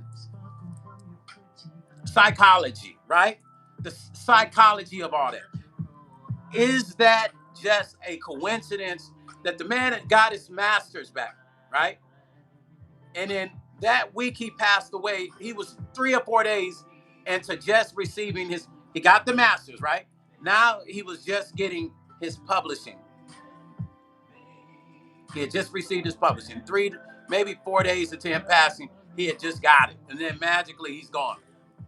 Is that a coincidence? That's way too much.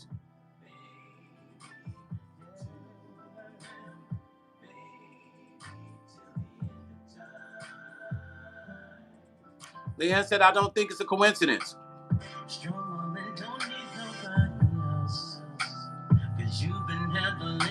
Yeah, I mean, I don't know. It's just a lot. There's a lot of stuff I know that I can't talk about. Because when you're privy to certain conversations, you got to be careful of what you talk about. So, I choose not to say certain stuff.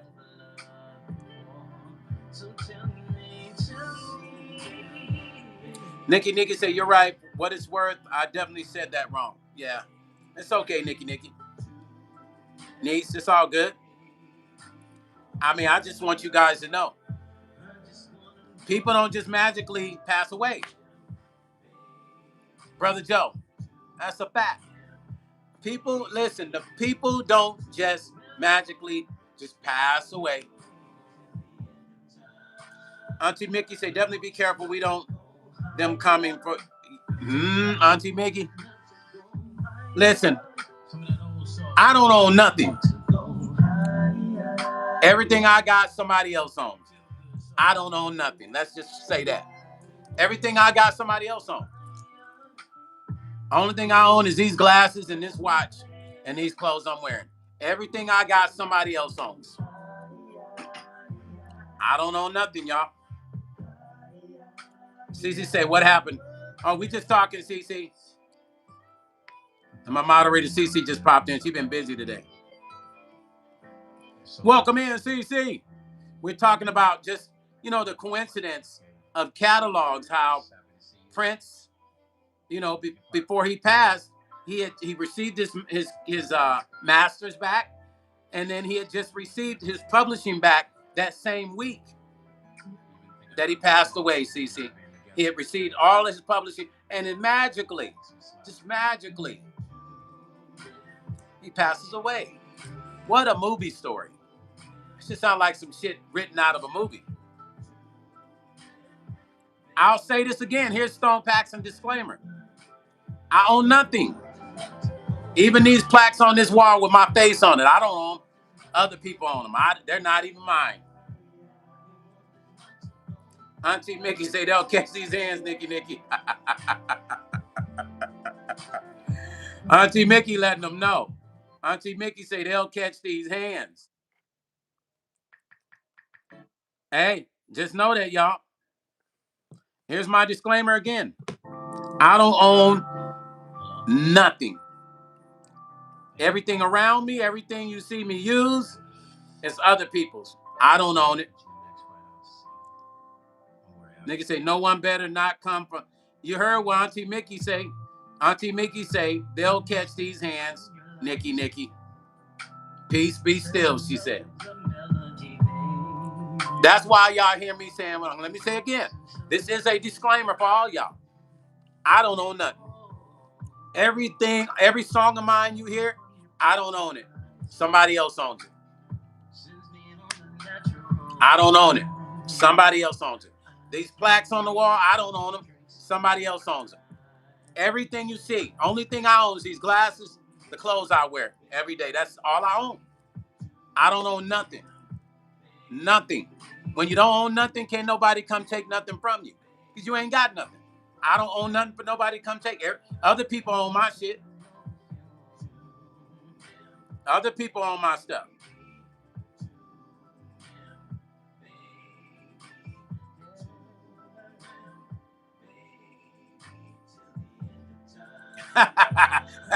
hey, Pac. Auntie Mickey said they'll catch these hands. She gonna be throwing them hands too. We love Auntie Mickey. Thank you, Auntie Mickey. Disclaimer again. As an artist, and all these songs you hear on Stone Paxton, I don't own them. Somebody else owns them. Not me. These plaques, I don't own. Everything I got, I don't own except for the glasses and the clothes I am wearing. Just know that. So you can't come take something I don't have. I don't own anything. Yes, Auntie Mickey. Love you, love you. Love you, Auntie Mickey. Yeah, y'all. See, when people start talking about what they own, what happens? When people start talking about what they own, or if they try to figure, does Stone Paxton own those songs? No, he don't own them. Nope. Somebody else owns them. The Stone Paxton own them? Nope, he don't. No, I don't own it. I don't. All I own is opportunity to help people. These glasses, the clothes I wear, and that's it. Everything else, no. No, I confess. I don't. Only way to combat anybody trying to come after you is you don't own anything. If they know you own it, what's the first thing they gonna do if they want it? What y'all think they gonna do? Huh? What do you guys think they're gonna do if they think you own it? I'm just saying, I'm not trying to be funny or, I'm on here capping or whatever you want to think it is today. I'm just really being transparent because as I'm talking to you, I'm thinking about it. Auntie Mickey say they either lose it or it's taken away from. Yes, Auntie Mickey. Yeah, exactly. So I don't own nothing.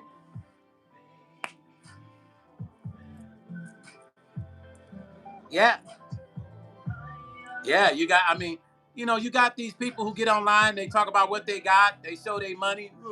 So here's my cut. Here's all the money the brick phone. All right.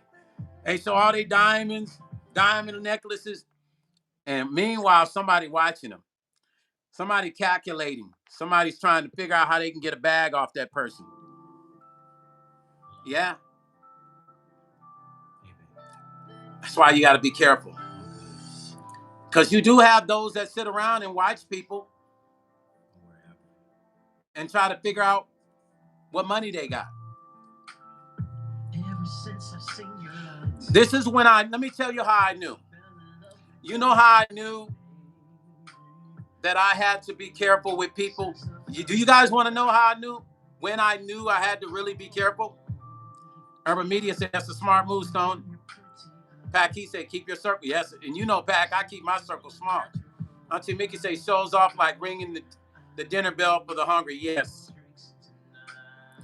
But do you guys want to know how I knew I needed to start being even more careful? And I don't even I don't show money. Y'all have never seen me show money online. I don't show money. I don't show flashy jewelry. I'm a silver guy. I'm simple. I'm simple. Beads, silver, I'm simple. But as an artist, I don't get into showcasing what I have. I might talk about songs. Jay Rabbit said, I think jewelry is a real bad investment. Yes, because there's people that look to take it. When I looked up, I remember having to make a call because I was worried about certain things in my life, right? And that's why I said I don't own anything, you guys. Nothing. But when I saw that people, when I went to Google and saw that people were Googling Stone Paxton's net worth, do you know that a lot of people have to Google something before it comes up in Google permanently? You guys know that, right? When I saw that people have been trying to Google to find out what my net worth is, that shit fucked me up, man. Artists, understand these are some of the things that artists gonna deal with. You got people gonna be Googling you. It could be females, it could be tricky people trying to be around you to figure out what they can get out of you. Auntie Mickey, I bullshit you not. In order for it to be permanent in Google, you know somebody had to have been putting that in.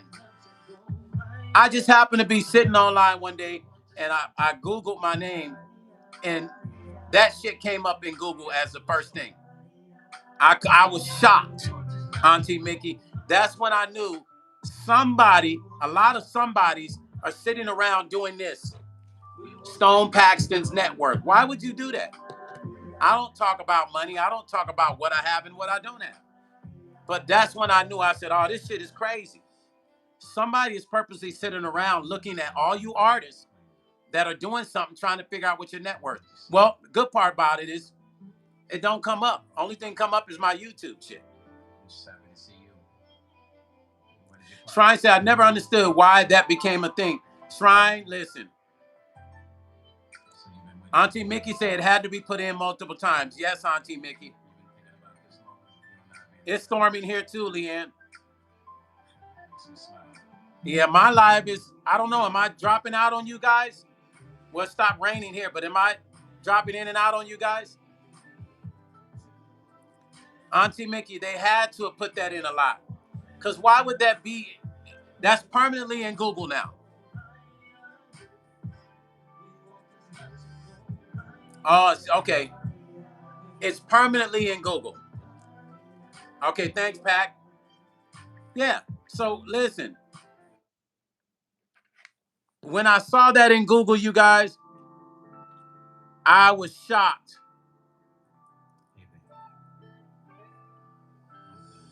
Okay, thank you, Auntie Mickey. Yes, raining in LA too. I don't know, it seems like it's everywhere all at once, which is weird. Ever since I've seen your lights. So even us speaking on the term of what we're saying, the future of the music industry as we know it is over. Nobody worried about what artists were making back in the day. Nobody, we were concerned with the music. We just loved the music. We didn't care. We weren't trying to find out what the Isley brothers were making. We weren't traveling across the country saying, hey, promoter, how much are they making? Nobody cared about that. With the new age of the digital age, it ushered in nosy fucking people. People that are trying to figure out how to sue people, and people that are trying to figure out women that are trying to figure out how to get a bag. It's not just women. There's guys out here to be trying to figure out how to get a bag off of people. Leanne said, why would people want to know anyone's network? Like, who really does that? Hey, Leanne, I agree with you. It's those that sit around being calculated. Those are the ones. The ones that are trying to figure out how. The ones that are trying to figure out how they can get close to you. And then maybe fall inside of your establishment, hit their arm, bump their head. Oh, I'm hurt. Because they can't do that until they know your value, right? Or know if you have a value. I'm glad my net worth doesn't come up. I work hard to make sure that those things through my attorney are hid because I don't have a net worth. You guys remember I don't own anything. You remember? I don't own my songs. I don't own these plaques. I have no net worth. Auntie Mickey says nobody cared about net worth. We cared what music was gonna drop next and when they were coming to town for. Exactly, Auntie Mickey. Well, these women now, they want to know the net worth. Because that way when you meet them, they already know your net worth. So they hollering at you. They trying to get with you because they already know your net worth.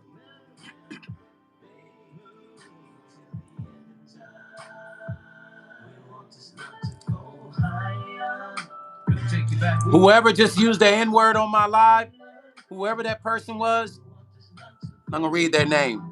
Let me see. Let me find who that person's name. Okay, this person's called Drop Doppel OG. Doppel OG. That's what you need to do. Doppel OG. I'm going to tell you what you need to do. You need to take your ugly ass. I thought you'd be waiting downstairs for me by back. Hold on. It's so good to see you. Hold on. My flight was okay. Hold on. Let me. Doppel OG. You need to take your ugly ass. Nothing happening in your life but bullshit. Nothing happening in your life but wherever you live, probably living with your mama. Because the statement you just said, you can't be a black person. Because you just told me to shut my mouth up, nigga. So let me tell you something. Packy said, I'll wait for this. Auntie Mickey say they try to line up the male artists to put a baby in them. Or yes. Doppel OG. Take your monkey ass somewhere and go wash your ass. That's what you need to do. Because obviously you ain't got nothing else better to do. So you probably don't have a girlfriend. Probably living home with your mama. And I just don't believe you're black. I don't believe you're black. But then again, you might be the way you spelled the word, the ninja word. So if you're black, it's sad that you're black. You're a bad example of the black community. Take your ass somewhere and paint your motherfucking face white. Then I understand why you said that. Other than that, stay the fuck up off my channel. We ain't got time for clowns like you. Auntie Mickey said, oh, Stone about to go in. I'm easy on them tonight, Auntie Mickey. They ain't got nothing else better to do but come up in my channel and tell me to be quiet. Why? Because you ain't got shit to talk about. You ain't nothing happening in your life but a peanut butter and jelly sandwich and your mom's couch and some fucking Kool-Aid. Fuck up out of here, man. Paxton say, get him started. Hey, Auntie Mickey, yes. They just want a baby. They trying to lock in. They want an easy way. They ain't trying to. But see, I'm one of them guys. It ain't easy for a female to get with me. I play a lot of psychological games. If a female end up with me, she's very, very, very, very lucky. Because I put ladies through psychological tests. No disrespect.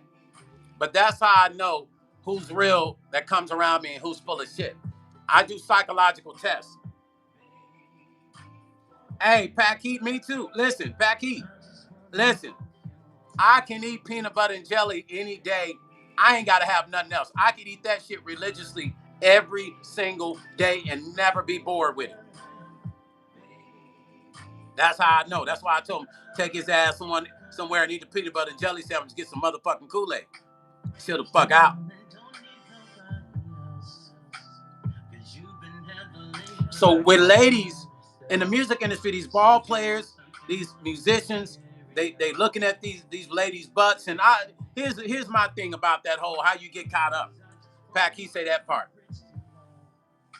I don't know. I try to see the psychology of all my homeboys when they be chasing women, right? All my homeboys in the music industry. And I'll be like, what is it about her that you like? John Taylor said, what's up, Stone? My boy from Chicago, JT, what's up, family? Thumbs up at that top for your brother Stone. Now, men, let me have a holler with my homeboys here. We're going to holler at the ladies. All my fellas. Nadine said, my husband and I always told our son, protect your seed. It's precious and not meant for thank. Nadine, you and your husband are amazing. You guys are amazing. You taught those boys well. Auntie Mickey said, not the Kool-Aid Stone. Nah, that motherfucker still got the Kool-Aid with that old green plastic cup, Auntie Mickey. The project cups, remember the green plastic blue and green project cups?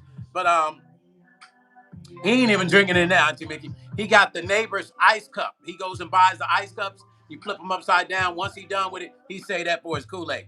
The little white styrofoam ones. So look, to my homeboys in the music industry, anybody that's getting in the industry for the girls, because there's some guys, they only want to be in the game, music industry for the women. He said with spaghetti stains. Hey, Pack, you just took me back to when my older brother used to be putting spaghetti in the cup, and then he would double up and then go rinse it and make Kool-Aid. And I'd be like, bro, that stuff got, the cup got stains around the spaghetti. Oh, it'll come out. And he scrubbed it, and no matter what, it never came out. My mom said, that's going to be your cup. You don't touch no other cup. That's your cup with the spaghetti stains in it. Hey, Ryan, take your motherfucking ass somewhere and shut the fuck up with your corny ass. Stupid ass motherfucker, you. Fuck up out of my life. You always get a cornball in here, don't you? Ryan, use a cornball. Fuck up out of here. Auntie Mickey say drinking out the water spout in the yard. I used to do that, Auntie Mickey. Okay, so let's get back to my homeboys. Okay. To all my homeboys, listen, I get it, right? I got a friend that he didn't care. He'll give his last check. John Taylor said, hey, Stone was being going on, my boy. Hey, Jay, I just been busy, staying busy on this music, working on a new video for this new single, the one I'm playing in the background. So, okay, here we go. So to all my homeboys that's in the music industry or that's trying to be in the music industry, a butt can only get so big. So when I ask my homeboys, what is it about old girl besides, her pretty face? Oh man, she got an ass on her, man. I'm like, well, bro, are you ready to invest into some tissue? Cause I'm funny with mine. I'll be like, bro, like you can end up with a baby, you gonna end up with a problem and a child, and you might as well invest in a tissue company. Cause you gonna go through a lot of tissue with an ass that big. I'm like, man, listen, I get it. When you dating a woman, you ain't dating her ass. You're dating the physical being. The face is what you're going to see. You're not going to be looking at her ass. So from all my guys, come on, fellas, like, you got to get over the ass thing, man. Only one thing comes from the ass, and we all know what that is. And unless you own a tissue company, you should never be excited about dating a whole bunch of women with big asses. I'm just saying. I'm sorry. I'm not saying get with a woman with a flat ass either. Because we ain't trying to, have nobody sit on a chair and their ass sits perfect with the chair. I ain't trying to say that. I'm just saying. Pack, he said doo-doo. Exactly. Unless you're going to invest in a tissue company, ain't no sense in being caught up in dating women with big asses. Just get a good woman. You know what I'm saying? Because these women know men are looking at. That's why they got the posing. Y'all don't see them.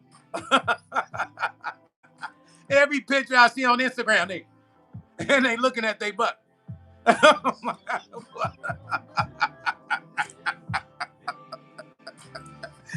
This is how men get caught up, y'all. Y'all want to know how dummies get caught up? Most of them ain't even dummies. They just get caught up because they looking at the butt. I've seen cases where the woman's face is jacked, just messed up.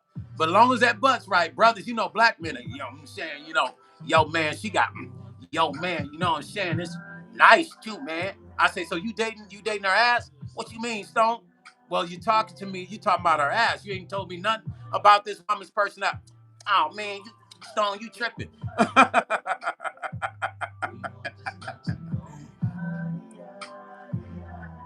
John Taylor said, "Hey Stone, I seen my photo, y'all. The video.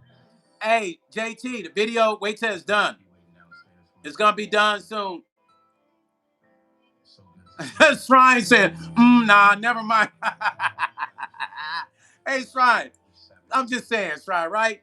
Like my friends will be talking to me about the woman's ass and never once told me nothing about it. I'm like, well, bro, like you dating her ass, man? Quit tripping, man. I'm just saying, bro, because the whole conversation's been about her ass. You've never said one thing about her personality and the kind of person she is. This is how ball players, basketball, football, entertainers get caught up. Look at what's in common with entertainers and ball players. Look at the women they date. They all got huge asses or fake asses. And we all know them fake asses ain't, that shit don't work no way. Find you a good woman, not a BBL, because that shit smells. Trust me, that shit is dying. They get them BBLs, their skin start to die. That's why that shit stink. And this is why I think a lot of guys don't stay long with women. Think about, I'm not gonna name no celebrities, but if you think about some celebrities and these people that have dated beautiful celebrity women, but they have BBLs, and look how long their relationships lasted. All their relationships are short-lived. And I think because when they lay down next to them every night, they don't know how to tell them, yo, that fucking shit stinks, man. Take that shit out of your body. Because the story is, based on all my research, that when they get the BBL, some of the dead cells in the body, the skin starts to die. And so it creates a smell. And Auntie Mickey said they can't wipe properly. I think it hurts for them to wipe too, Auntie Mickey. So you got the smell of the dead skin and you got the smell of their ass not being wiped right. It's a triple threat. God bless them, man. All I'm saying is, it ain't that serious, y'all. The bigger the ass, the more tissue you go through. You might as well just start buying stock in tissue paper. It will be a good investment. Auntie Mickey said, Cece said dead skin booty. Cece got jokes. Trying to say, I'm thinking about when they get older, play with a lot of wheelchairs with mom. I was thinking they might need to design. Oh, wow, Shrine. I didn't even think about that. Shrine's saying something deep. The BBL females, when they get older, if they don't get that BBL out, they're going to have to get special wheelchairs, probably with the shape of the booty, right? Like, think if they build a wheelchair with a little cup under the bottom like this, Shrine, and where they booty fit right in it, are they going to have issues? Pack, he said, that's nasty. Leanne said, what is that? Because I don't, what? What, Leanne? Oh, BBL, Leanne? That's when they get that operation to make their butts bigger. They put the implants in their butt. Auntie Mickey said they're making wheelchairs wider these days, so they getting prepared for the BBLs, y'all. It's a BBL world now. Leanne say, wow, Leanne, I know. Listen, the other day I was driving in a Target parking lot. Trying to say, no, I don't think that deep. I saw this nice looking Asian lady, cute, petite, right? She's petite. But I could tell, Leanne said, that's strange as shit. Cece said, great patent for you, create stone. I might just create that shit. The BBL chair. The BBL, don't be biting my shit either, y'all. Shrine said, Shrine, the long-term situation with that is not good. The long-term with it is very bad because the skin dies, and the doctors have been telling these girls lately, long-term with this, your butt is going to die. Have you seen some pictures of how it looks when their ass start to die? That shit look weird. It's a BBL world, sounds like a Christmas song. That damn CC. It starts to rot, Leanne. Yeah, I know, Leanne. So listen, this Asian lady was walking through the parking lot. Nice looking face. I pull up next to her, and her lips were sticking out so far. I already knew the lips was fake. I said, damn, she got some big ass lips, right?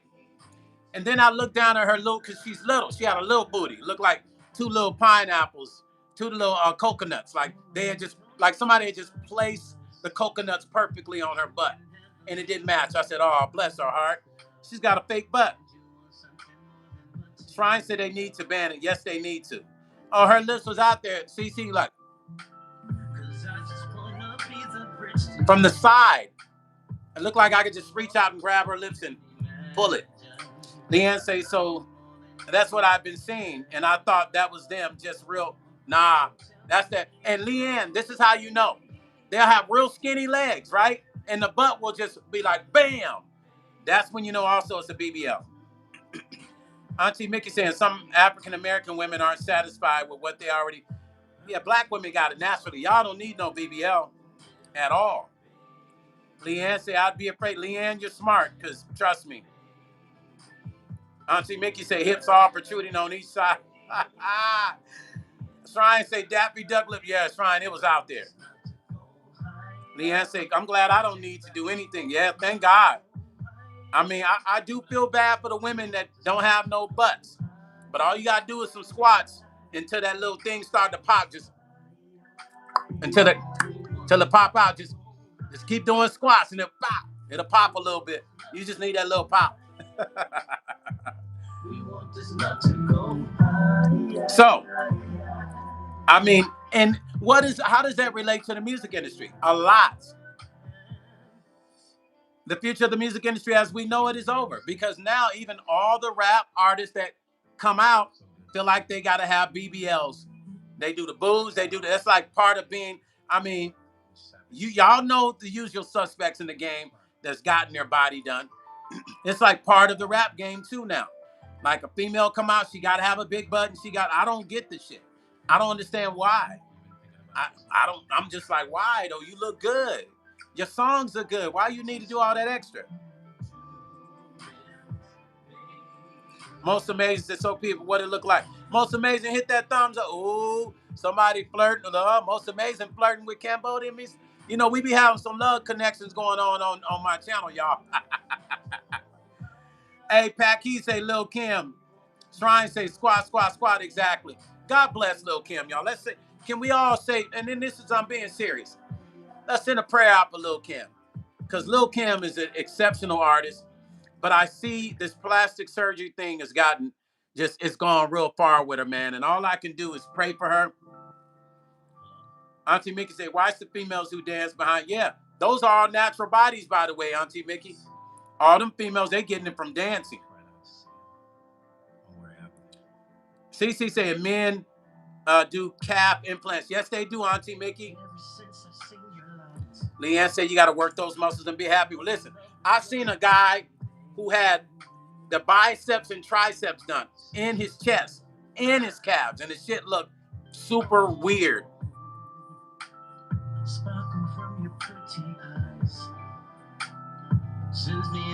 Yeah, listen, it looked uncomfortable to me. I felt uncomfortable for him.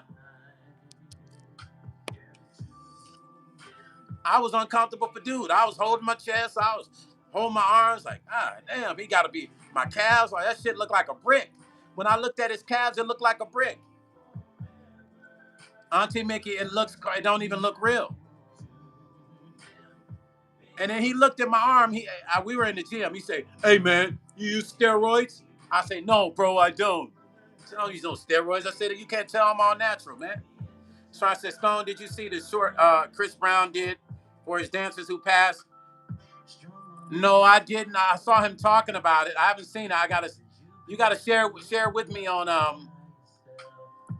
Instagram. I haven't seen it.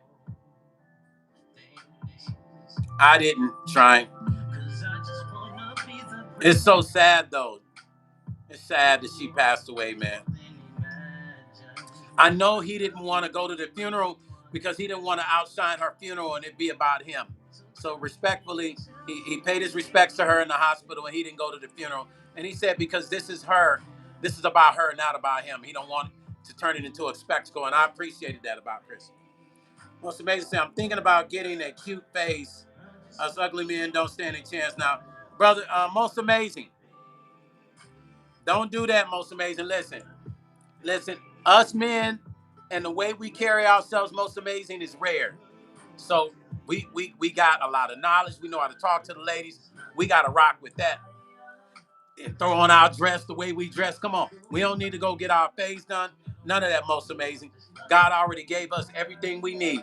We just got to work it. Most amazing, handsome costs too much. When I looked it up, Temu got deals though. Hey, most amazing got some jokes. Hey, somebody, listen, I saw this post, most amazing, and this guy, he looked crazy, man. And somebody was saying, yeah, he need to order that face, a face reconstruction with Temu. I said, oh, that was wrong, man. Nadine say, speak that truth. Listen, most amazing, and Nadine is right. Listen, I've seen some of the ugliest brothers. I'm gonna say that because the women that was with me said, damn, he ugly. How you get that pretty chick? And I've seen some guys that you wouldn't think be with some beautiful, beautiful women. Nah, I don't be saying that, most amazing. So I knew the secret to that is that guy knows how to talk. And what happens is when a person is around you enough and you're respecting them and you're talking to them with the passion and the love, looks become something that people surpass. Yeah. Now, if you're leading with money, then that's all the woman sees. But when the woman has no option but to deal with you and your personality, eventually she falls in love with that personality. That I know for a fact. I've seen it. That's what us OGs have that the young guys don't have. It don't matter about our looks. Because guess what? We know how to talk to women. Now, the future of the music industry as we know it is over. Once again, why do I say that? Ever since I've seen your light. Because artists do not want to work to be an artist anymore. Artists do not want to stay in the studio anymore. They'd rather be in a club. They'd rather be chasing women. The thing about the artists back in the day was there was a fantasy they had. It was a love dance with music. They loved it because they loved it. It was an expression. I'm not going to say they weren't doing it for the girls because they were, but the girls weren't the focus. They loved being on stage. They loved the lights, the performing, the dressing. They knew they were somebody. The music made them important. Now, it's just all about wanting to be a star. Most of these cats ain't even paying attention if they're going to make any money or not. They don't even really ask and question the money anymore. They just they want the girls, y'all. You can literally tell them, you can have all the girls in the world. Really? Yeah, man, we got you. But we ain't gonna give you no money. Okay. They just want the girls. We're gonna you're gonna be on tour. We're gonna give you peanuts and peanut butter sandwiches and Kool-Aid, and you can have all the girls you want. Okay. I just want to be a star. Everybody wants to be a star now. Most Amazing said,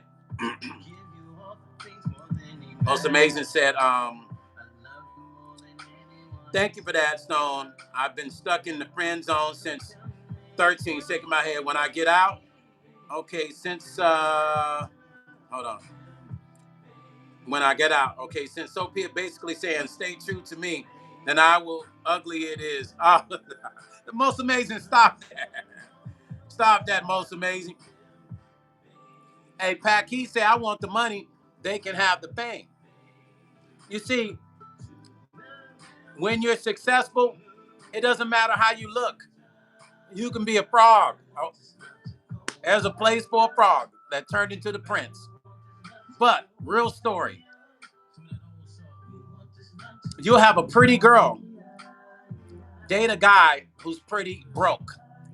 And she will take the money from the guy that doesn't look like somebody she would date and give it to the pretty broke guy. Ain't that some shit? That's some real shit. You will have a very pretty girl. Because, pretty girls they want certain kind of guys, right? But those guys that they consider is a good looking guy already like some beautiful woman that looks better than them. Here's the cycle. This is why you gotta love those who love you. This is what I tell about women. They always tell me, oh, I can't find the right man. No, the right man is there. You just looking over him. The right man has been trying to talk to you, but you're looking over him. You're chasing the guy that you know that probably really doesn't even want you. Some women know that and some don't. And you're giving the money to the guy that really likes you, to the guy that you really like. Ain't that some crazy? You see the cycle of that shit? I'll call it the circle of love. Bullshit. And that's really the way it works. It's sad, but it's true. The most amazing funny. This is the real cycle of relationships, y'all. Friendships are relationships. Us men, when we love somebody, we will go broke at trying to take care of that woman. Jeopardize our bills, jeopardize our lifestyle, jeopardize everything we live for the sake of just knowing that that woman is okay. And some men will be broke and barely can pay their credit card bills, pawned off shit, all kinds of shit. And that woman don't even know. This man then gave up everything to try to be with her. And she might not even be feeling him. And he just spending all his money trying to impress upon her.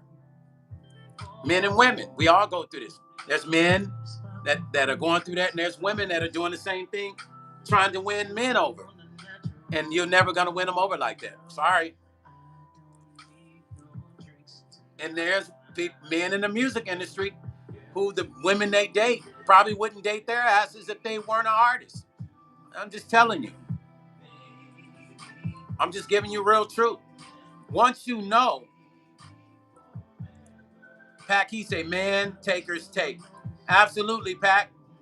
Leanne said, some men don't care, though, and it's the other way around. You're right, Leanne. You're right.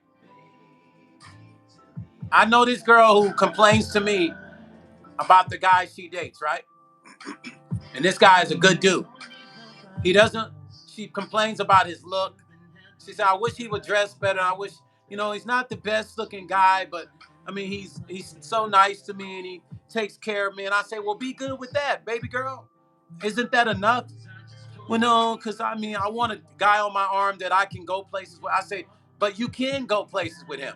Well, yeah, but I feel weird sometimes because he does. When he's holding my arm, I kind of take my arm. I say, why would you do him like that?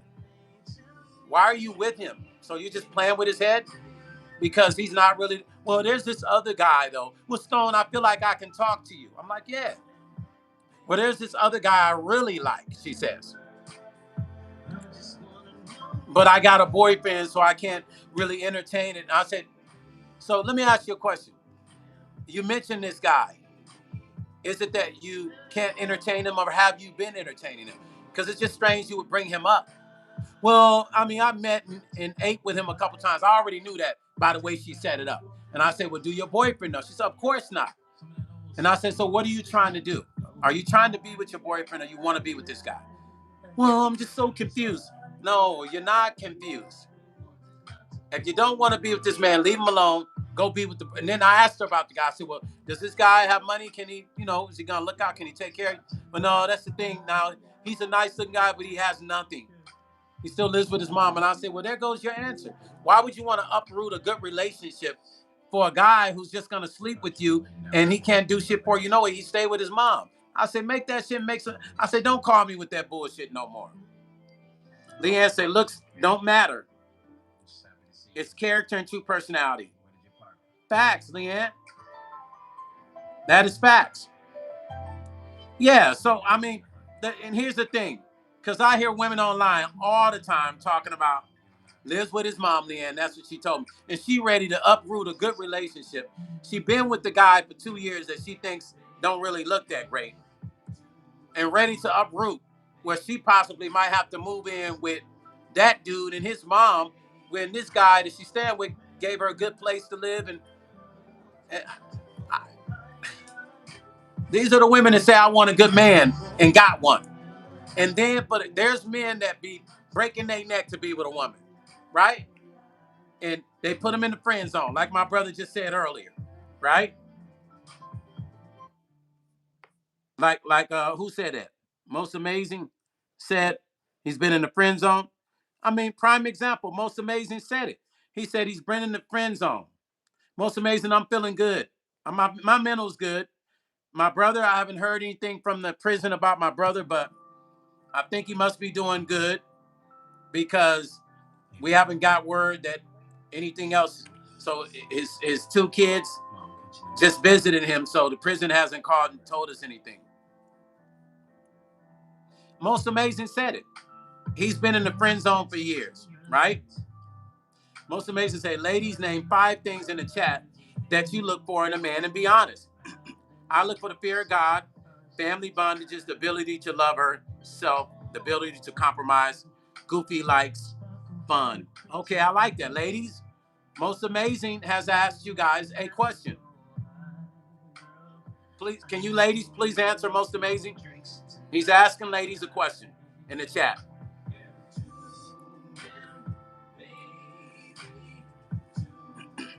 And another thing about the music industry, I'll tell you. The things, future of the music industry as we know it is gone. Relationships, guys in the music industry and women in the music industry used to be married to one person. They might mess around, but they would never leave their wives. They used to be married to them for a long time. They wouldn't leave. They might have their little side things, but they would leave. So much in this music industry has changed the last, 3 decades. Good night, Cece. It's all good. Enjoy. Tell your husband we said hello, Cece. Yeah, don't let nobody put you in no friend zone. As soon as I hear the friend zone word, I feel like a woman is putting me in the friend zone. I'm the fuck up out. I'm sorry. I gotta go. You ain't put me in no friend zone. We ain't doing no friend zone shit here. Jerron Michael, what's up, family? Hit that thumbs up at the top for your brother Stone. Yeah, we're not doing the friend zone shit. It ain't happening. It ain't going down. Friend zone shit. I'm like, man, come on, man. What we doing? We are not doing no friend zone shit.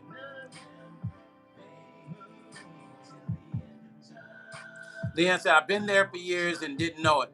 Somebody put you in the friend zone, Leanne? You know, the thing about the friend zone is that comes with perks. They want to sleep with you. They want to mess around, but they don't want to be in a tied down relationship. So, well, we friends. You my friend. I don't sleep with nobody. I don't mess with nobody. But we friends. So I get the perks of a relationship, but I'm really your friend. You shouldn't get nothing but a friendship. Leanne said, I've been there for years and didn't know it. So Leanne, somebody put you in a friend zone? You been in that friend zone, Leanne? They better leave Leanne alone.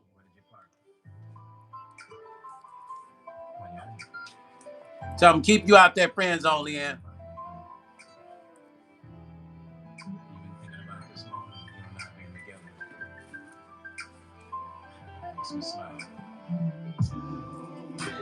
I'm waiting for Leanne to respond. They done put Leanne in the friend zone. Send them over here, Leanne, so we can interview them next time. Packy said, your neck bothering you, Stone? Keep a warm time. Yeah, I've been sleeping on the pillow wrong, Packy. Leanne said, I'm not there anymore. Good, Leanne. Next time, send them over to this channel for a complete interview. Yeah, I'll put it on Packy when I get off. Trying to say, wait, is that the friends with benefits are different? Well, friends with benefits is a little different. It's kind of different. If you guys have agreed to that. But the friend zone is like somebody that you like them, and they know you like them, but instead you're really a friend. They don't ever tell you they like you, but they put you in a friend zone. No problem, Leanne. But they put you in the friend zone, right? But they want the perks of friends with benefits. I feel you, Leanne. I got you, baby girl. No worries.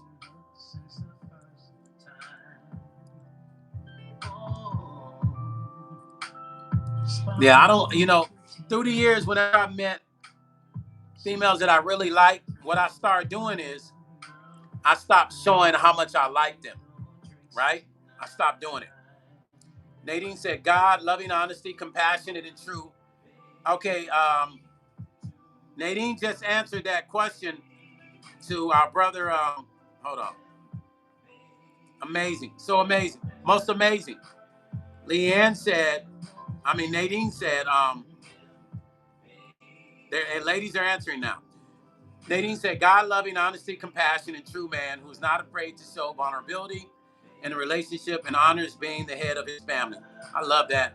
Leanne said, trust issues now. Leanne has trust issues now, she says. Shrine said, oh, sometimes they don't agree to friends with benefits after not being. Hey, Shrine. Okay, listen. Because you must have put it on them real tough, Shrine. Shrine say sometimes they don't agree to friends with benefits after not being friends. Right, Shrine. Because they want to control, because you're in control, so they don't like that.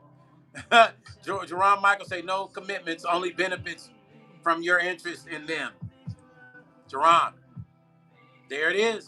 You're right. Leanne say take your kindness or weakness and take advantage. Exactly. Shrine say after being in a relationship, oh yeah. Shrine, yeah. Hey, Shrine, you be turning their minds out, huh, Shrine? Shrine be turning their minds out, y'all. Hey, you mess with their heads, right?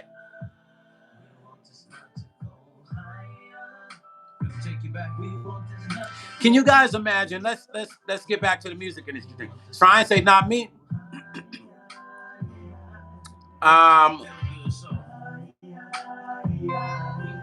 The future of the music industry as we know it is over. Can you imagine if Prince was here right now? If Prince was here right now, Auntie Mickey say, love God first, love family, protect, provide, and lead. There it is. If Prince was here right now, what would he think about this music industry? You know, he predicted a lot of the shit we see right now. Do you know he was the first person to do online sales, was selling his record online and vinyl and albums? Did you guys know that? He created that model. He was the first person to create that model. A lot of people don't know that. Leanne said the music industry is totally different now.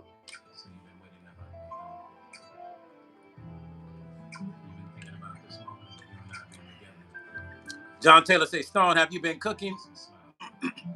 John, were you here the last time, John? Because I only cooked because of you. Were you here when we cooked the other day, John? Auntie Mickey say Prince would be very disgusted. Prince would be in shock right now. If Prince was here, he would not believe. But then again, I take that back. He would, because he predicted a lot of this shit. He predicted it. Prince was predicting all of this shit. Everything we're seeing, Prince low-key was predicting it. Prince made one statement that I'll never forget. It was at the BET Awards. He said, just like Black Lives and books, albums still matter. Ask yourself a question, man. That shit has been playing in my mind since he said it. Why would Prince say that?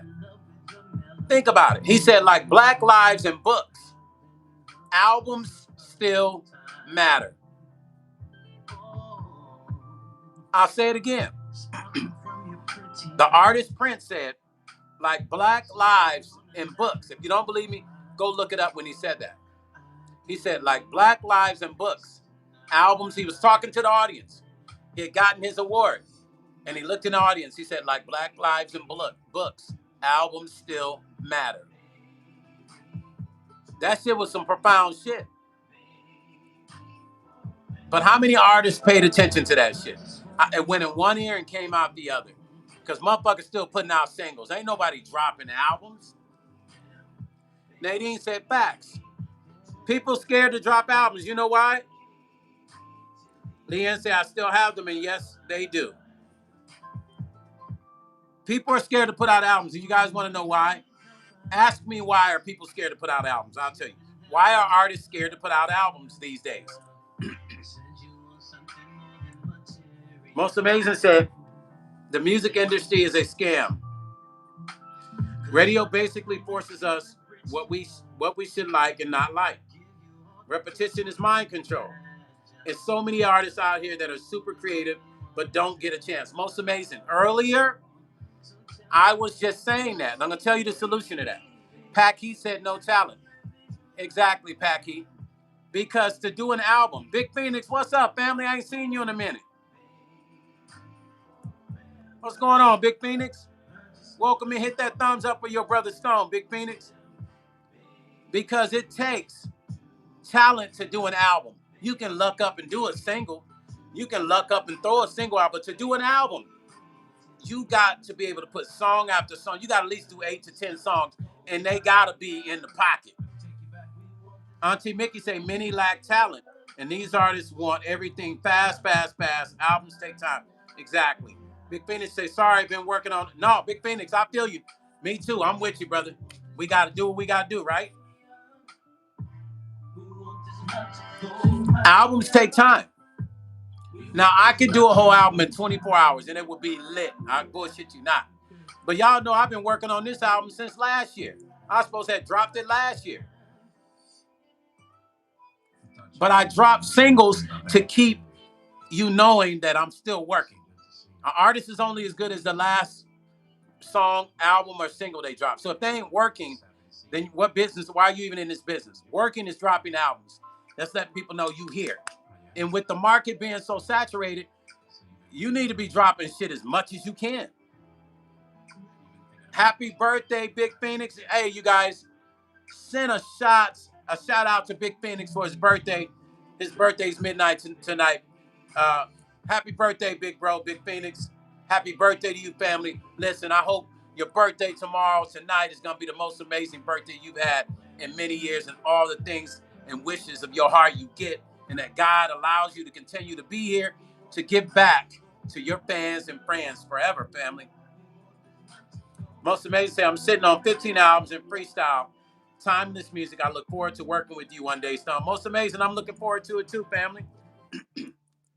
I'm looking forward to it too. You can't sit on them albums, though. Let me give you guys some advice. If you died tomorrow, would you have lived out your legacy with your music? If you're not here tomorrow, would you feel like you've done everything you need to do with your music?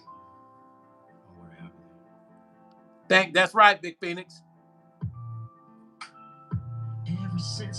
You got to look at it like that. Your music is your legacy for your kids, for your family.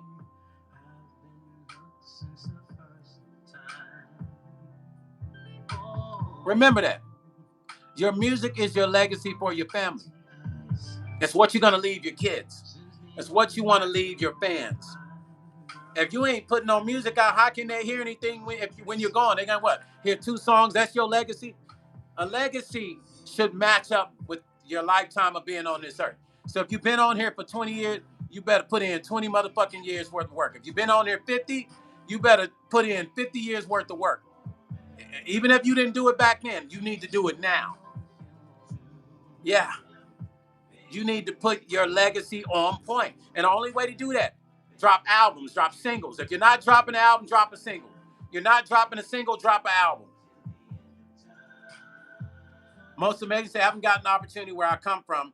It's like everybody poop on us and don't give us the chance we need. I'm not going to say any DJ's name. Radio stations don't like us. Okay, so most amazing.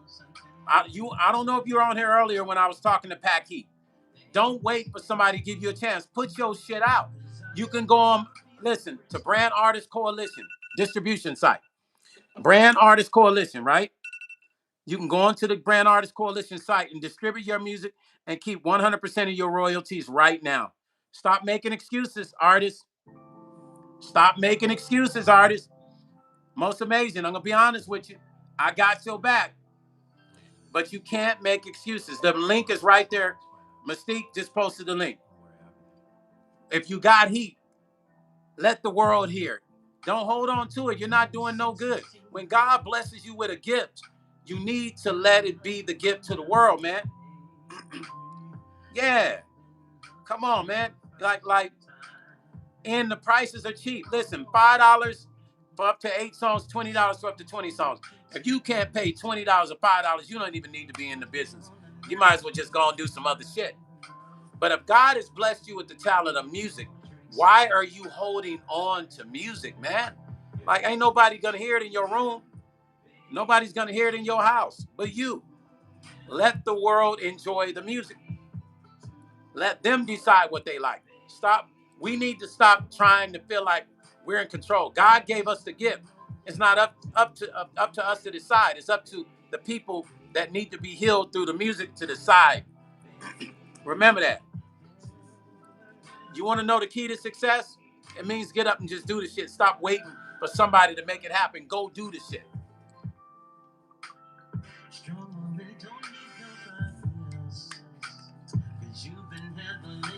Go do it. Stop blaming your shortcomings on somebody else. When it's your body that you're in, you're the one that wake up every morning. You're the one that have to walk your walk. Stop blaming your shortcomings of success on somebody else. Go fucking make that shit happen. Stop waiting on somebody with promises to make something happen for you. Because if you don't make it happen, it's probably not going to happen. We're our worst enemies when it comes to that. We sit around and hope that magically a record deal is going to fall out of the sky and land in our hands. That shit doesn't work that way no more. It doesn't work that way no more. If you don't get up and go get it, it ain't going to happen. And you don't have $1 million to get up and go get it. Just put that shit out. Because you're halfway there when you do that. But if you ain't doing that, and we keep blaming stuff on why people are stopping us, well, we're stopping ourselves too, but we're not blaming ourselves for that, are we? Like I used to blame people for shit, but then I had to realize they can't stop me if I get up and go make it happen. So we got to stop blaming it on people and take some of the blame on ourselves. Get up. Make this shit happen. Stop blaming people for our shortcomings. Go fucking get it.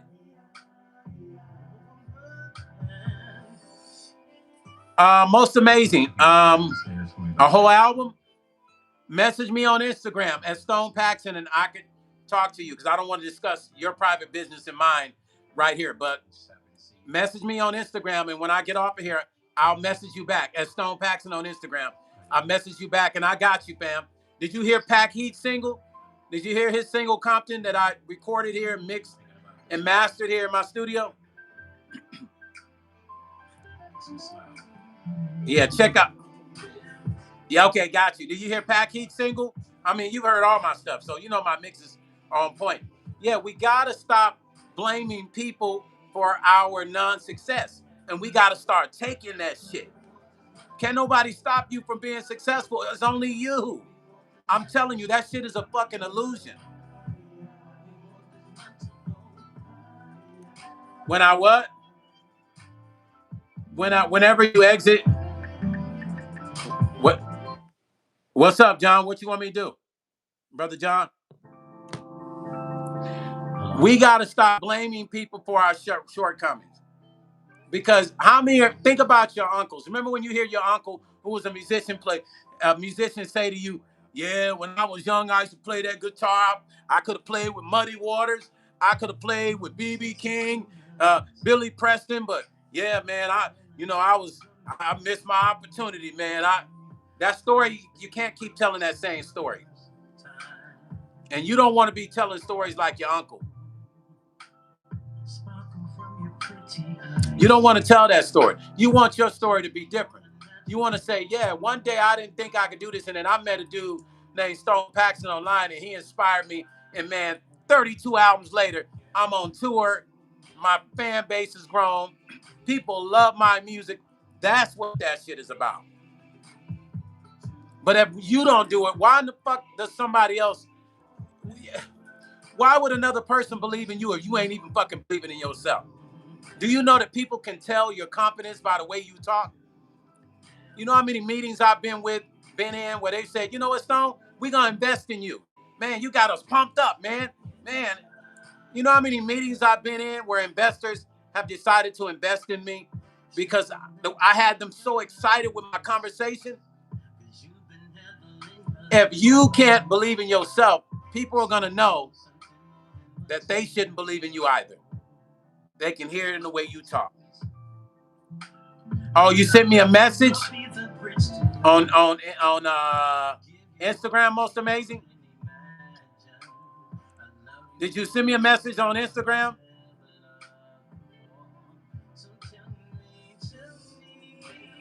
Or did you I'm confused.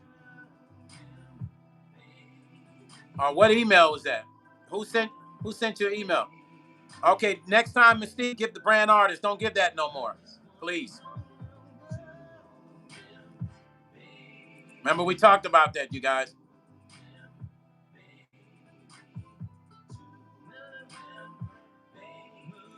How could you email me? You don't have my email. Most amazing. Did you have my email, most amazing? Oh, okay, got you. Mystique said, I ain't give your email. She let him know on it. I'll be trying to tell me what to do on here just live, Stone.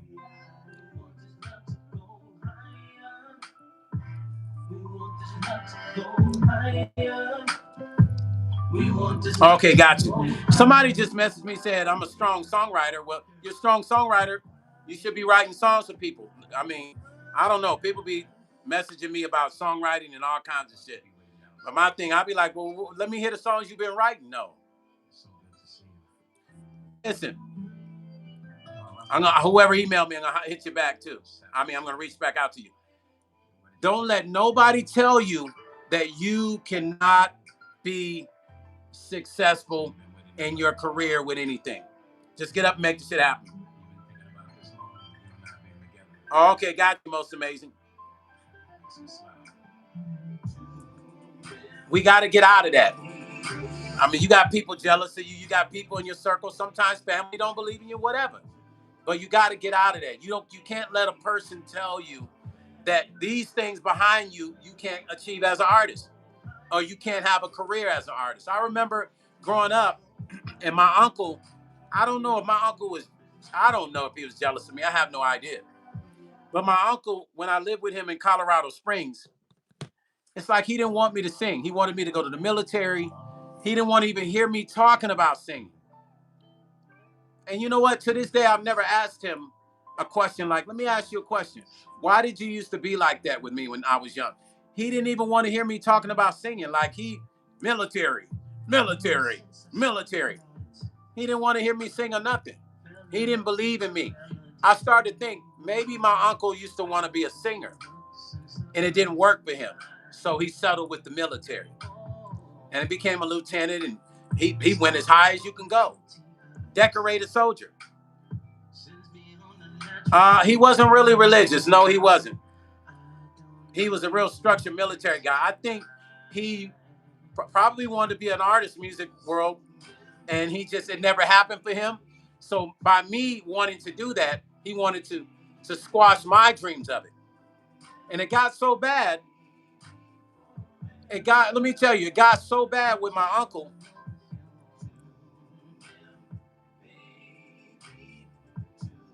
Wow. Packy said his dad told him it's never going to work for him. Wow. Send him the single, Packy. Send him all your music to remind him that it's working already. We love you, Pops, but it's working for him. So my uncle had so much negative energy towards me and disdain for no reason. I don't know why. I think when I was in Colorado, it was 84. I was 14. Colorado Springs. I went to Sierra High School for probably about a year or two. And from Illinois to Colorado. And his wife started to treat me bad, right? This is how crazy this shit was. So my uncle worked on the base in Colorado, so he would come home late. And it was so much, he had so much negative energy towards me that it spilled over into his wife, who I think she's a little mental even to this day. And I would come home from school, y'all. This is how crazy this shit can be. How your family can be and how the support cannot be there. That's why I try to inspire you guys. Music World said, oh, his heart was broken. Maybe he was being that way to prevent you from... No, there's no way, because before I went to stay with him, I was already an artist. I already had a record deal. I was with a group. We had a record deal with CBS. I broke my leg on a motorcycle, so my mind was messed up, and my aunt and my mom sent me to Colorado. They felt like I needed to go there and be there for a couple years. That's how I ended up there. So it took me away from my record deal at that time. But his wife used to lock me out of the house. Now I would walk Colorado Springs. If you've never been in Colorado, let me tell you, it used to be cold as shit. I walk home from school, open the garage, put in a little code. I can hear I don't even like calling the woman my aunt, so I'm gonna call her my uncle's wife, because she's a goofball. So my uncle's wife, I would knock on the door, I could hear them, and I could hear her telling her kids to be quiet, right? She tell her kids to be quiet. She tell them to be quiet. And I'd be like, hey, I can hear you guys. Open the door. It's cold out here. I would close the garage. And I would grab a cardboard in the motherfucking garage and lay down in that garage. And and then probably like, I noticed she would open the door around the time before my uncle got home, right? And I would just go in, and all the kids were upstairs. All their rooms are upstairs. They put me in the motherfucking basement. And that basement was haunted as fuck. Yeah, they had me in the basement, y'all. My uncle had me. Wasn't nobody down there with me. I had a big basement to myself, and my cousins were upstairs. All the boys were upstairs. Most of my cousins are boys. We had one daughter, and we're all about the same age. They were upstairs sleeping. They put me in the basement by myself. So she would unlock it before my uncle got home, and I would try to tell my uncle that, yo, I said, I wouldn't say aunt. I said, your wife locked me out the house. He said, what do you mean? He said, that's your aunt. I say, all right, aunt, she locked me out. He said, what do you mean? I said, well, when I come home, she locks the door. He's like, no, she didn't lock the door. And he would have that conversation with me like, no, she didn't lock the door.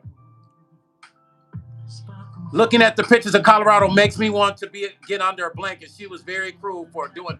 Listen, bro, if I didn't get past that shit, I would be crying right now. That's how crazy it was. Most amazing, they made you the man you are today. Sometimes that fire we go through helps create who we are. Needed that space. Benny, the Bullman said, happy. Benny, what's up, brother? Hit that thumbs up for your brother Stone. Hey, listen, let me say something. Music world and most amazing. That basement was haunted as fuck. I ain't even gonna lie to y'all. I slept with the lights on. You gotta remember, I'm 14. I got the lights on and shit, right? Then I started to think maybe they wanted me to be in the basement because they know that shit's haunted, right? So let's get back to the story of her locking me out. Yeah, no, it was. I would turn the TV on, be in the bathroom doing my hair. The damn TV would turn off. I go back, turn it on, turn back off. I said, oh shit. Leanne said that basement was a joke, and they would tell me when we went to Disney World, there's your castle, Cinderella, because it was like a dungeon down there, and mine was, wow. Yeah, something was up with that basement. So she had locked me out. She had locked me out of the house so much. And then another thing she was doing is that for the days she wouldn't let me in, I forgot to tell you this, there would be no food in the fridge. I don't know. She had another refrigerator in their bedroom. Whatever food was left that she cooked, she would take it and put it in the bedroom, and I would open the fridge, and there was no food for me. No food, y'all. Y'all hear what I'm saying? I'm telling y'all some real shit. I'm showing you how people can discourage you in your dreams. I believe that was all to discourage me and to break me. So I told my Mexican friend, I'd never forget this family. They're called Quintana. The Quintana family. As a matter of fact, I'm going to go visit them in Colorado. I have to make it my business to go visit this family. I would go over my buddy Damien and his brother's house, right? And I was always hungry when I'd be at their house. And they'd be like, bro, you're hungry. And I'm like, you have any more of that? You have any more of that? And they bring some food downstairs to the bedroom and I eat. They said, bro, why are you so hungry? And I'm like, I'm not eating. And I told them the story. And they told their parents. And their parents told me, you can stay here if you want. I ended up living with my Mexican friend and their family until my uncle got mad, came looking for me and tried to force me to come back. And I told him, no, I'm not. Your wife doesn't feed me. She locks me out. I'm sleeping on a cardboard in the garage. The only way he believed me is he pulled into the garage one day and almost ran me over. That was the day he believed me, but he never stopped his wife from doing that shit. So I ended up staying with my Mexican friend and his family, the Quintana family in Colorado Springs. They saved my life. That's some real shit. They saved my life. I was a child. I mean, I was 14 and I wasn't eating. What happens when a child doesn't eat, you guys? And they fed me. And my uncle, instead of him correcting the problem, he sends me back to Illinois. He sent me back to Illinois. Like I was being disruptive. Instead of him facing the issues with him and what his wife was doing to me, saying, let me check her. He didn't do it. He tried to send me back. And I was trying to not go back because I had some cool friends in Colorado and cool experiences. I didn't want to go back. But because of my music and me having my record deal, I was like, damn, I can get back to the group. But I was heartbroken of leaving Colorado. Oh, yeah, she's going through right now, most amazing. She's a nut job, man. They told me she's still doing weird ass shit to this day in Texas. She's in Texas now. So I felt like all that was to break me. I felt like my uncle was doing that to break me. Music World said someone died in there. The uncle and his wife are very sick and cruel for doing you like that. Thank God for the beautiful family looking. Yes, Music World. Yes. That's why I'm going to surprise them. Now, I keep in touch. I call those boys my brothers because they're really like my brothers. They were there. So I want to surprise their mom and dad and go to Colorado Springs and buy them dinner, take them out, and give them a gift to thank them for being there for me. Most amazing say, next time you with a Mexican family, go live with them, please. Next time you with the Mexican family. I'm confused. What do you mean, most amazing? Yeah, Chicago, Brother Benny the Bullman. My sister is the president over the Black Chamber of Commerce in Harvey. Most amazing said, next time you with the Mexican family, go live with them. Yes, yes, yes, and yes. I am going to go live with them. So one of my brothers, he works for the CIA, Damien, and he keeps in touch with me on Facebook. He lets me know how mom and dad is doing. That's my mom and dad, y'all. I'm just saying, that's my extended mom and dad. They were good to me.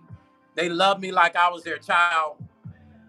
And I got to go and just hug them because I don't think they realize what they did for me. I mean, they know they fed me, but they did more than just feed me, you guys. Nadine said, wow, I'm sorry you experienced this. You definitely don't look like what you went through. Thank God for that family. Nadine, I know. And that's why most people, when they hear my stories, they're shocked when they hear my stories and some of the stuff I tell them I've been through. They're like, what? And I'm like, yeah, man. Yeah. So I feel like they were doing that to break me from the artist thing. Like, you ain't gonna be no artist. Military. You ain't, hey, make sure he don't eat. Who knows? My uncle could have been behind that shit, as far as I know.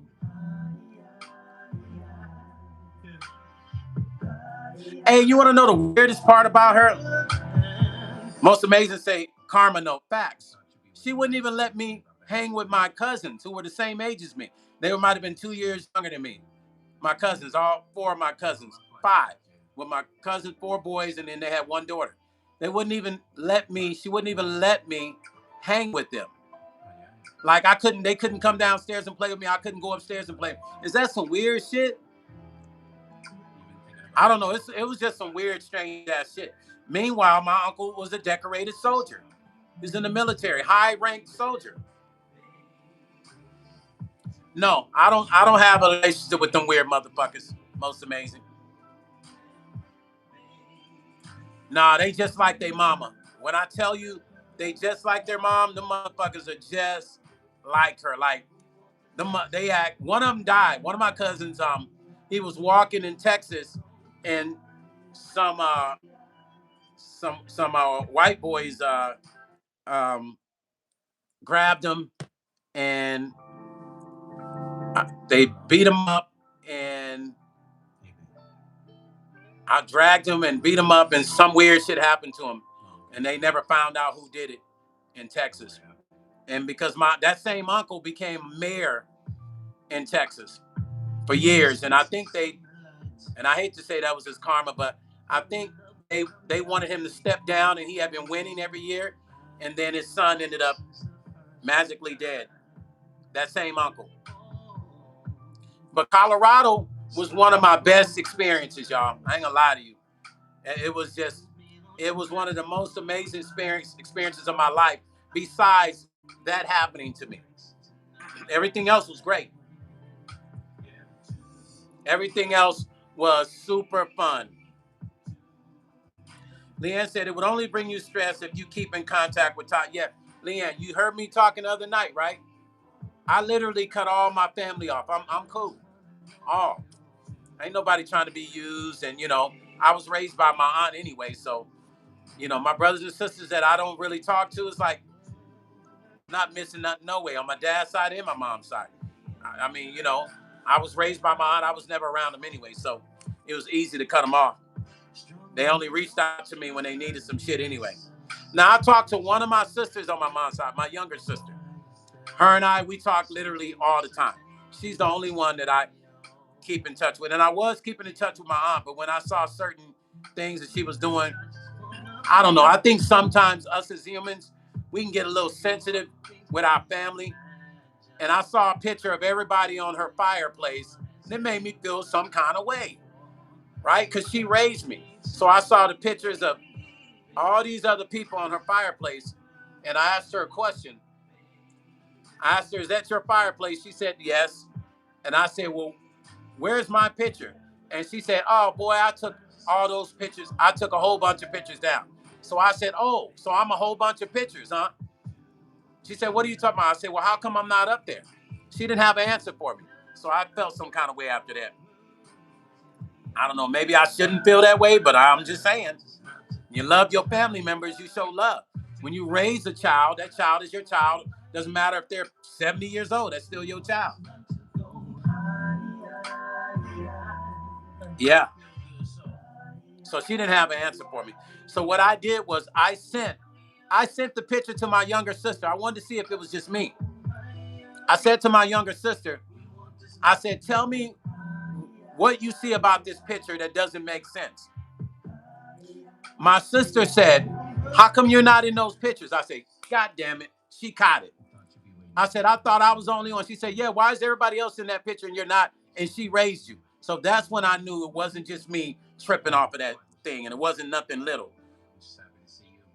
So the day you went emotional ranting on live stream was all, yes, most amazing. Yeah, that was all real. You thought I was just ranting? Most amazing. You thought I was playing around? Listen, let me tell you something most amazing. Everything I get on this live and talk about, I'm not one of those cappers. I don't cap. I don't just get on here and talk about something that's made up. Everything I talk about is either something I went through or some experiences that I shared with friends or that being in this business. So that was true. And that was real true. Leanne said it was the same with my mother. Everyone's pictures were there, but not even one of me. So I get it. And this was my own mother. See, and Leanne, it made me feel like, am I not good enough for this family? So I said, well, shit, I might as well just separate completely from this shit because it wasn't there. It wasn't really there no way. Most amazing said people do anything for clout, big homie. Glad to know you kept it. No, most amazing. If you thought I was crying on my life for clout, then I'm shocked because you seem like a pretty sharp person. Discernment is a motherfucker. We can pick up on discernment. That's something all of us have. So if you think I was on there just crying for clout, then you don't know. You haven't watched enough of my videos and learned me too well. I'm not a clout person. I operate with my emotions, but I get it. Leanne says still no calls, no nothing. So they're nothing to me. Only when I have something they need, then they act. Wow, Leanne. Leanne, I feel you. Oh yeah, no, I get what you're saying. Most amazing. Yeah, I don't clout, family. Yeah, I don't. I'm not gonna cry like that for no clout. I had to walk away from the camera so y'all wouldn't see me crying. I kept doing this because I didn't want you guys to see me crying. Now there's somebody on here that knows me more than anybody, and that's Cambodian Mystique. That's one person. Usually I have more people on there that know me. She's one of the ones that's known me for years. So she'll tell you everything I'm saying is not a lie. Nikki say no. Stone is 100%. So I feel like my uncle was trying to break me from my dreams at a young age. Because I found out that him and Alexander O'Neal went to school together, right? Most amazing say, I'll let you be. I didn't say much, I just watched. Yeah, thank you. Most amazing. I appreciate that. So check this out, most amazing. So I found out, I tried to figure, I asked my aunt one day, why did my uncle never support my music? Right? And then I asked my mom, and then my mom told me. She said, oh, he went to school with Alexander O'Neal. He was always jealous of Alexander. I think Alexander might have got one of my uncle's girlfriends or something, or somebody he liked. So I think that's where his hate for a singer came from. And then he ran that shit down on me at a young age. He was jealous of Alexander O'Neal. Real story. This is what my mom told me. My mom said he went to school with Alexander O'Neal, and he was jealous of Alexander O'Neal. That's what my mom told me. Isn't that weird? He was jealous of Alexander O'Neal, and he became jealous of his nephew. This is a decorated soldier, y'all. Yeah, that's my uncle, man. He is a prominent black man in politics and in the military.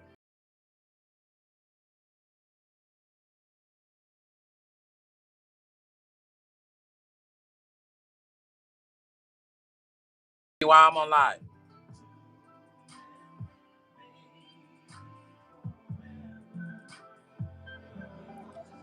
Music, most amazing. The future for me, music, TV, film, movies.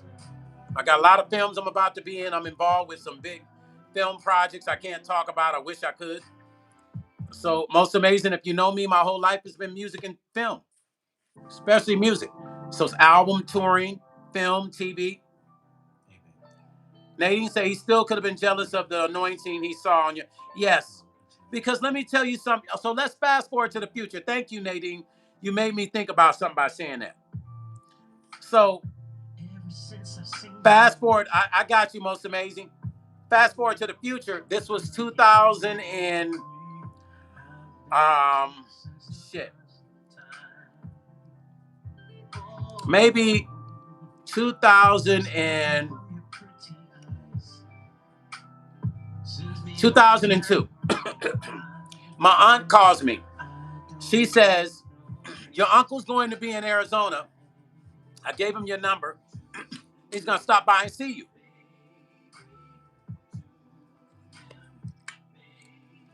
Because he was finishing up. I got one of those uncles where it's not enough degrees from him. This motherfucker will get a double PhD here, the triple master there, a BA in that. He's just all over the fucking place.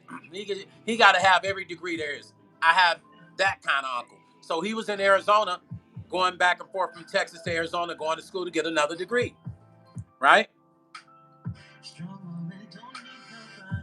Nikki said, Uncle Stone is so genuine. He is such a blessing to people. If no one can't see that, then that's their problem. Uncle Stone, you've been A1 from. Thank you, niece. I appreciate that. Thank you. So my aunt says, I am going to have your uncle call you. He's going to come to see you. So I'm kind of excited. Even though he put me through a lot of shit when I was little, I said, this is the perfect opportunity for me to talk to this motherfucker. God damn it. Look what the universe just did. This man gets to see how I'm living. And I was excited, you guys, because I had just bought my first house, had the swimming pool built with the waterfall, had the recording studio in that house built. Y'all can imagine how I felt, right? Oh, I was excited. I was like, ooh, I can't wait for him to see how I'm living. I wanted him to hurry up and get to my house. A day passed. Another day passed. I called my aunt. I said, Uncle Charlie hasn't called me. She said, he ain't called you? I said, no. I said, is he here? She said, yeah, he's there in Arizona. He said he's going to come see you. He's supposed to come see you. I said, well, at least he could do is call me. He didn't even call me. He went. He was there for a week. Never called me. Never came to Vegas to see me. He just chose not to show up at all. Now, here's my take on why he didn't. I believe he knew that I was going to ask him, why did I get treated that way when I was young? Why did he treat me that way? Why did your wife lock me out in the cold in Colorado Springs in the winter with 4 foot of snow and I'm sleeping in the garage on a piece of cardboard? Why did she do me that? Why did you allow your wife to do me like that? Why did you allow your wife to take all the food out the fridge and put it in your fridge in the room so that when I did get in the house, there was nothing for me to eat? There was many nights I went to bed as a kid, 14-year-old, with no food in my stomach when there was food in that house. He knew I was going to ask him those questions. And as a military soldier, my uncle knew he was going to have to answer those questions because that was the right thing to do. So instead, he decided not to show up to see me in Vegas. Music World said them royalty checks were clearing very well. What you talking about, Music World? Oh, yeah, Music World facts. Yes, sir. Listen, I had just built the house, that house back then that me and my ex-wife had. I built the swimming pool. Corrupt used to come there, badass Snoop, D-Shot, E40's brother. All the celebrities would come and record at that house that I had. Most Amazing say he was scared to face the truth. Yes, he was, Most Amazing. Yes, he was. He knew. Oh, I was gonna have that talk with him too, y'all. I just couldn't wait. Oh, I could not wait because I told my ex-wife about it, and she was like, "Wow, really?" I said, "Oh yeah, but it's okay. I made it through that period, thanks to the Mexican family that loved me like I was their real child. Thanks to them that took me in and loved me like I was one of their kids. They loved me more than my family. My uncle did. My uncle was my family. That ugly woman he's married to, she's supposed to have been my family too. And she didn't treat me like, she treated me like a dog. No, actually wrong. A dog gets treated even better than that. She treated me less than that. Yeah. Imagine sleeping in a garage on a piece of cardboard in the winter, 20 below. No, less than that. Sometimes it's like, shit, minus 10, minus. This shit was ridiculous. And I'm in the goddamn garage, balled up on a piece of cardboard I done pulled somewhere sitting against the wall and laid on the floor. And that shit went on for 2 years when I was in Colorado. 2 years I was in Colorado, that went on. Colorado Springs, no joke. Facts.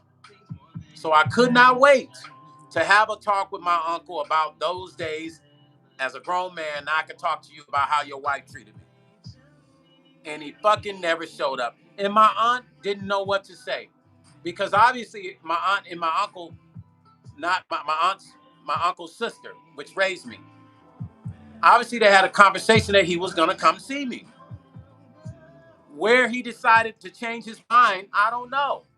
When he decided to change his mind, I don't know.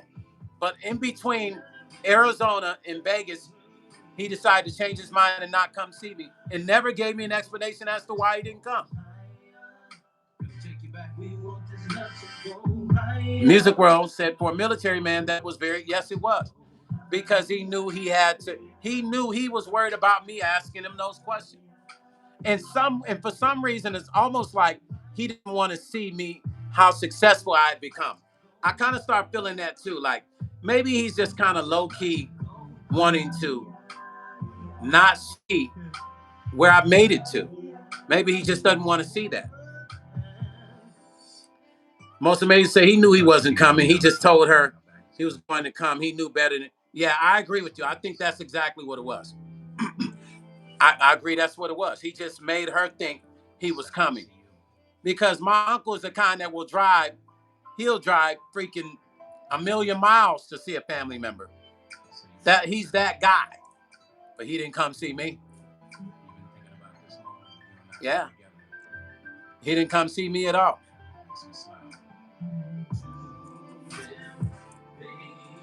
But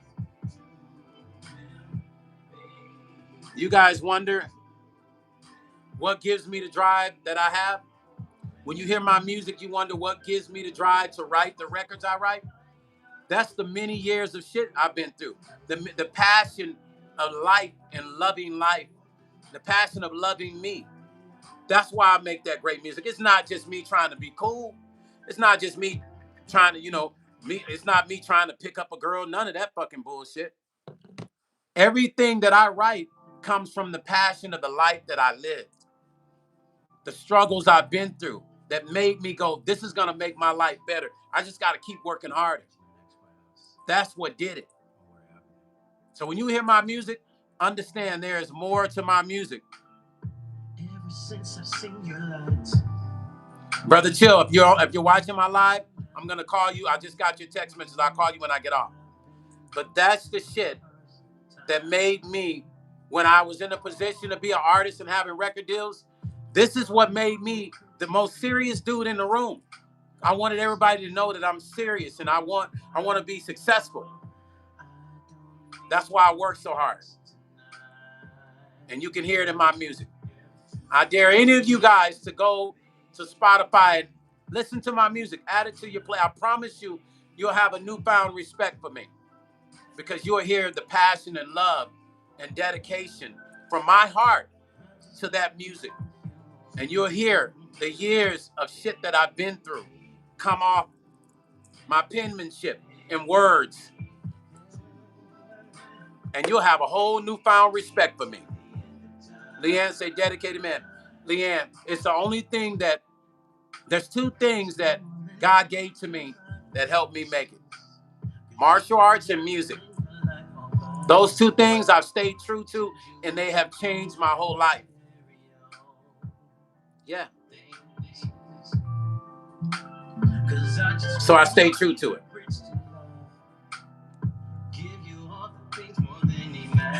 Most amazing say, so PF, stop interpreting him.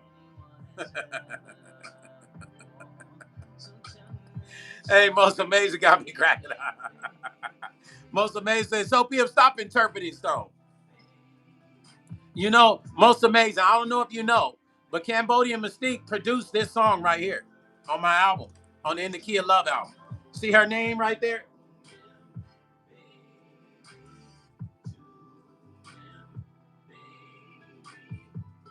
I took her plaque and I put it on my wall. I told her she's not getting this back until I get my own. I gotta get my own. Until then, this will be here. I'm keeping her plaque. Yeah. I've been training since I was as young, like 11 years old. I've been playing drums since I was 6. I've been in the music industry since I was 14. 4-time world champion martial artist. All these cool things I never thought I could do. Most amazing say, turn it up. Turn what up, most amazing? So these are things I never thought I could do. But I knew if I worked hard, that I could do something and be somebody. So this is inspiration to my OGs and to the younger G's that's coming up. Don't ever let nobody tell you that you cannot be successful. Some of you guys that are watching this, some of you kids that are coming across as teenagers, somebody that told you you can't be shit. Some grown folks, your wives or your boyfriend or girlfriend and told you ain't gonna be shit. Ignore that. Put it behind you. Don't even let it bother you. Focus on what you want to do and don't let nobody stop that shit. Most amazing say, so I'm in the presence of legends. Look, mama, if you can only see me now, I made it to the room. They wouldn't let me in. Most amazing, you funny. But the truth is, most amazing, you're actually in a room with somebody that's connected to a lot of important people. You wouldn't imagine. I just don't brag, but you're in the right place. Just know that. You are definitely in the right place. Music World said, I think the future of music and the music of the music industry would be the battle between real human-made music and AI-made music. And Daryl, Music World, thank you for that. Brother Daryl, hit that thumbs up. It's good to see you. Music world, you're correct.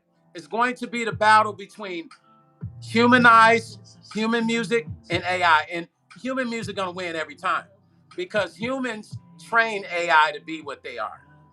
AI can't be what they are without us humans training it. And you're never gonna get an AI band on stage unless they build a robot to play the songs and then input the song inside of each robot to play the song. And then that's just gonna be kind of weird. It's just we ain't never gonna be able to, we're not gonna be able to connect to that shit, no matter what. Most amazing say that's what's up. I'm happy for y'all. So PF, do you still make music work?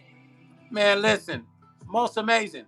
Let me tell you, Cambodian Mystique, so Mpxone. Go to iTunes and Google Cambodian Mystique. She has tons of instrumental albums, bro. It'll blow your mind. Shrine say AI is definitely studying us. Yeah. So what they do is they will put something inside of AI to study the model. And in that way, when you want a song, you just type it in. AI will come up with their interpretation of it because they use us to create that interpretation.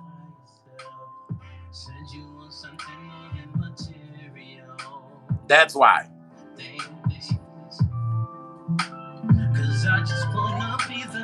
So the future of music, you're right. You're 100% correct. Music world is going to be the competition between AI and humans. Big Phoenix say AI is only as smart as the human. Facts.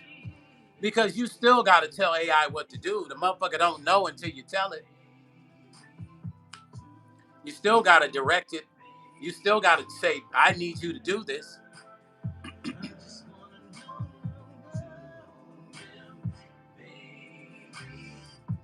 AI is never going to outdo. Hey, I kind of sounded like a robot a second ago. When I said AI, you have to go back and watch this, but my voice it sounded like a vocoder. AI is never going to outdo human-made music. I mean, it can come close because we train it. Pac, he say Terminator versus humans. That's where we're at. Pac Heat, Terminator versus humans. We're in that era right now, where it's gonna look that way, right? Like, right? We're training the Terminator to outdo us. Hit that thumbs up as you come into the live. If you're coming across this live, please do me a favor, hit that thumbs up. Big Phoenix said, I do want to do a track with you and Pat Keystone. Big Phoenix, let me know. Let's, connect with me and let me know how you want to do it, family. We got you. I'll pull out some heat. We'll do some heat.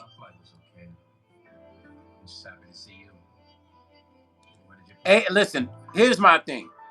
I will never be an advocate for AI like that. You'll never hear me telling the artist, hey, man, listen, go ahead and do that. Do an AI track. Or go ahead and, you want to be in the music industry, become an AI artist. You'll never hear me saying that shit. That shit is phony. Phony as shit. And you're never going to hear me promoting. You know how many companies I get that email me trying to get me to endorse AI?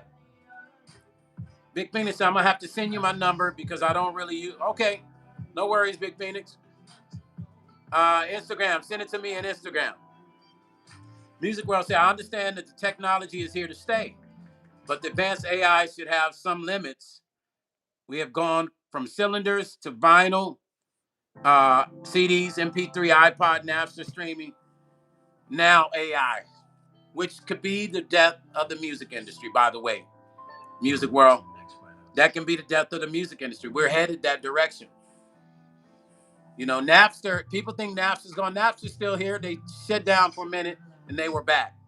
But they couldn't control Napster. So what are we going to do with AI? Hey, Big Phoenix, Pac Heat wants to know if you have anything on YouTube. Sends me on a natural high, girl. I don't need no drinks tonight. Napster, listen, people thought that they were going to stop Napster. Napster's still around. They still around, and people still file sharing and ripping songs and shit. So if that shit didn't do anything to change anything, what is AI? They're not going to be able to stop AI. The only way to stop AI is Artists just need to not fucking use it. Pebble say, hey, Stone, I'm going to keep my collection, my old collection going. What, your old songs? You got a lot of old records? Pebble Stone? Most amazing say, just got back from looking you up, Sophia. 100. Oh, she's, her production is off the hook. Let me get that collection, Pebble Stone. Send me some vinyl. Cause I just wanna be the bridge to love. Give you all the things more than imagine. I love you. So when I say the music industry is no longer the way that it used to be,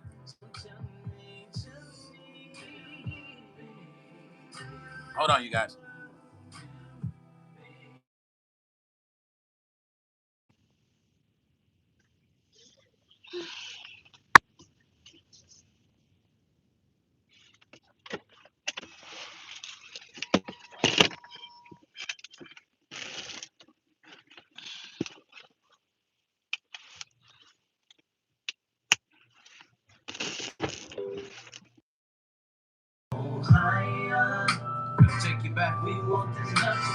It's not gonna be the same. I mean, everything evolves in life, right? Everything has an evolution. It has to evolve into something. Only thing I don't like about this AI is the evolve can be something very bad. Oh, hold on.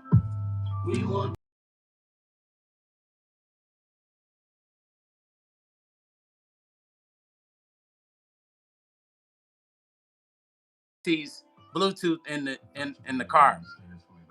Sorry, my apologies.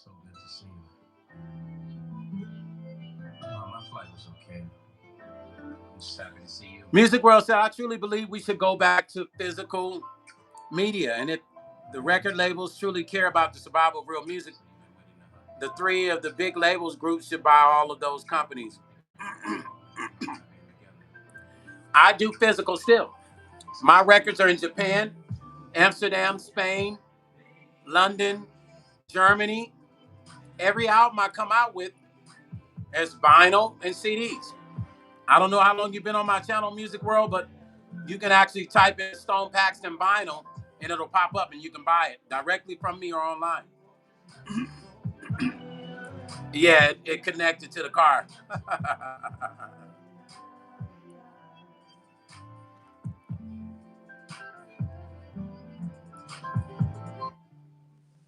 Yeah, it connected to Lucy's car, that's why.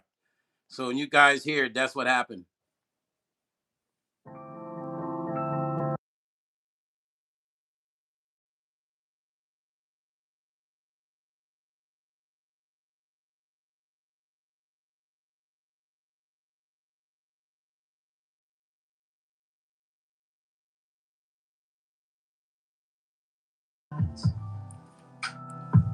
Most of them say you good. Try and say your car wants in. Most of them say they don't care. We need to do our own labels. Most amazing. Have you seen my physical CDs? Have you seen my vinyls? Have I ever showed it to you? Anybody that's a member of my channel, they get the vinyl free. You pay for shipping, you get the CDs free, but you pay for shipping and handling. And my vinyl still, my CDs sell well. They still sell. People still buy them, purchase. I thought I had one back there. I was going to show it to you.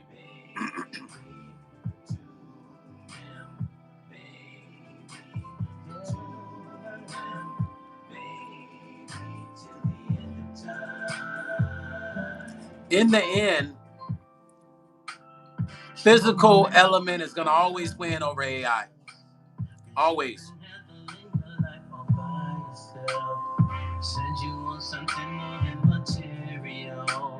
Nothing is going to beat the human injection. Physical, that physical element. The left hand is longer than the right hand. The right hand is shorter than not everything that makes up what a producer or musician is. AI can never do that. Derek Coates said for sure.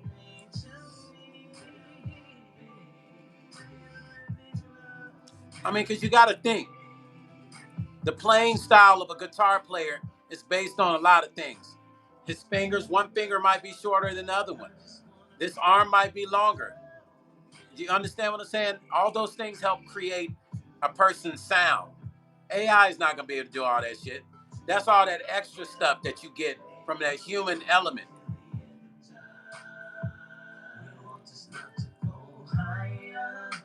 Take you back. We want this nut to go higher. Some of that old song. We want this nut to go higher. John Taylor say, "Hey, what's up, Stone? You're silly going on. That's what's up, boy. You're silly going on, huh?" John Taylor said, "What's up, Stone? You're silly going on. That's what's up. What you say, brother John? I don't understand that." Music World said, "Yes, you do. I meant the American market. I don't think the countries of tea biscuits and politeness are actively trying to destroy. No. Now, I will tell you this, Music World. My vinyl gets shipped back here to the U.S. There's a lot of DJs in the Bay Area and in California that play my vinyl. The Mexican DJs do." Just happy to see you. Where did you park?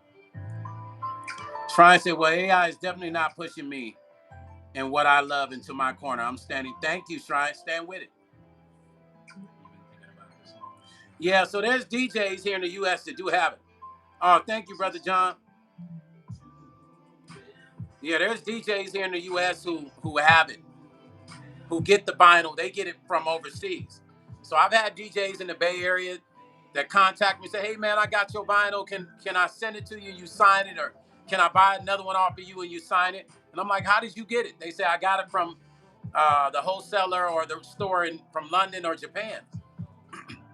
So there's a movement of vinyl here in the U.S. and physical, but it's a niche group. They're very niche.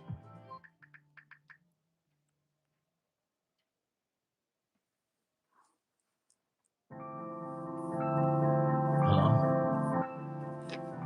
Hey, baby. Mom, catch you the next flight. I'll see you. If artists continue to feel like they don't need to learn an instrument, they don't need to learn writing, because you got to understand what's happening. They're taking out the element of you even having to write the lyric.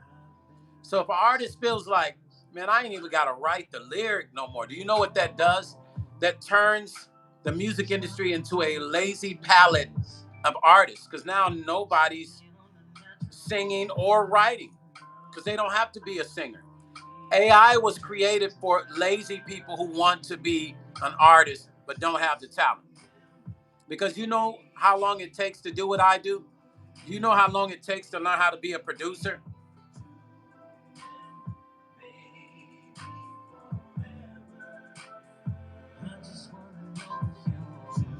Do you know how many years it takes to be a record producer, a composer?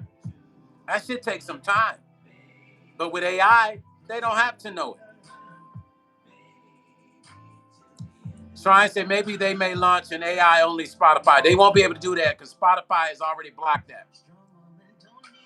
And Spotify don't really want in on the AI game. They've already made it clear their thoughts of AI. And the music industry has. Dane Hodge is like me. Dane say AI is garbage. Dane, I rocks with you. Thumbs up on hit that thumbs up at the top of me, brother Dane. Leanne said Tower Records in Japan has all kinds of vinyl albums, and it's, well, you want to know why they have it, Leanne? I can tell you why. My records are there too. Leanne, I can show you a picture. All my records are in Japan. In that Tower Records, the same one you're talking about. But let me tell you how that happened, Leanne. Daryl said Lifetime. Packy say my delivery comes from writing. Leanne said AI isn't even real, and it's not yours. Thank you, Leanne. Dan Hodge say AI is already using our music. Well, what happens is when artists stick it in there to try to train it to learn our shit, then now they got the pattern of it, right? But if we want to say AI, we've actually had AI for a minute, and we want to just talk about the technology because there's different forms of AI.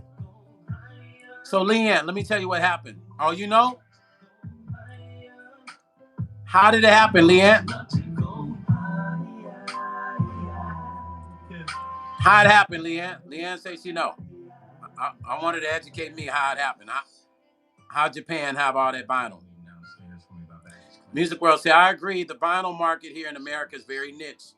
There's not enough pressures, and some have even closed. Pressures, yeah, a lot of pressures have closed. I still love real music and artists, but you guys are really going through it.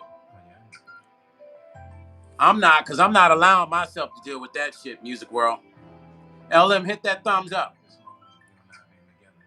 Leanne, I was on the front end of all that stuff that happened when it happened with the whole situation with the vinyl. I could tell you the story in detail to blow your mind. To the T. Because at that time I was signed to Warner Brothers when all that stuff was happening. But it's interesting how it went down with the vinyl and all the American stuff.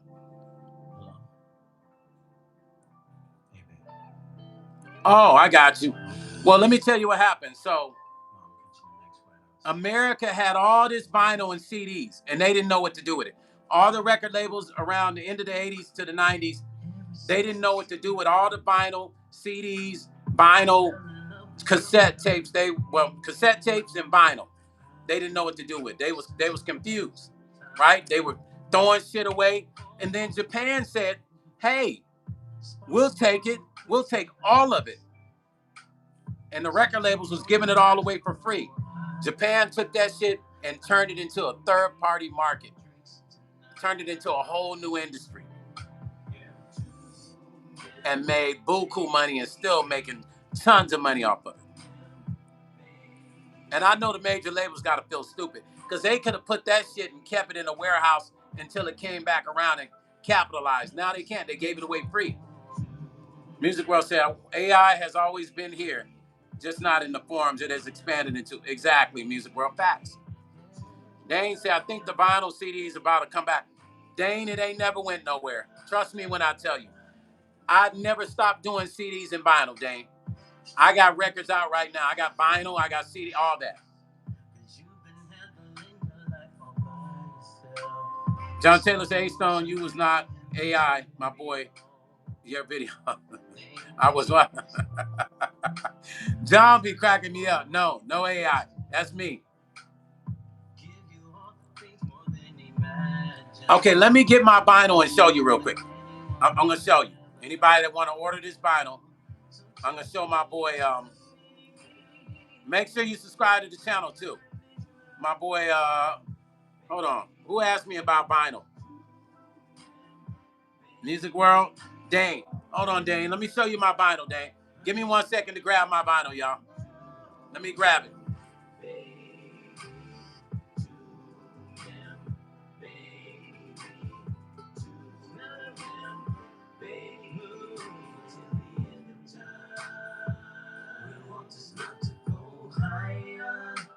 Take you back. We want this not to go higher. Some of that old song. We want this not to go higher. Make you feel good, so. We want this not to go higher. We want this not to go higher. We want this not to go higher.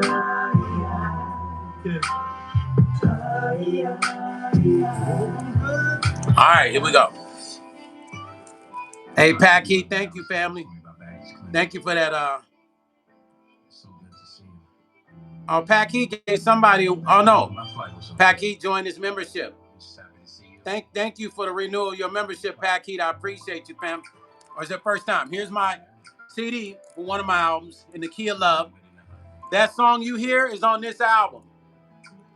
That one playing, the one that I'm doing the video for, is on this album.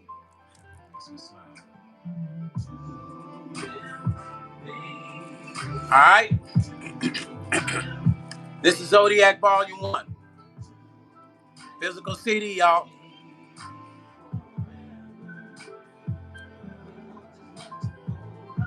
All right. This is the vinyl for 2 of my singles. So y'all know.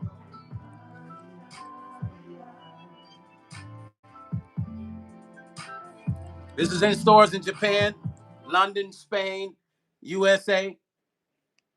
It's all over the place, y'all. Stone don't play at all. It's all real movement. All real movement, you guys. Also, here's an exclusive vinyl. All my vinyls exclusive. We only did a limited run. I produced and wrote this record and executive produced it. Christopher Williams, Fine as Gold.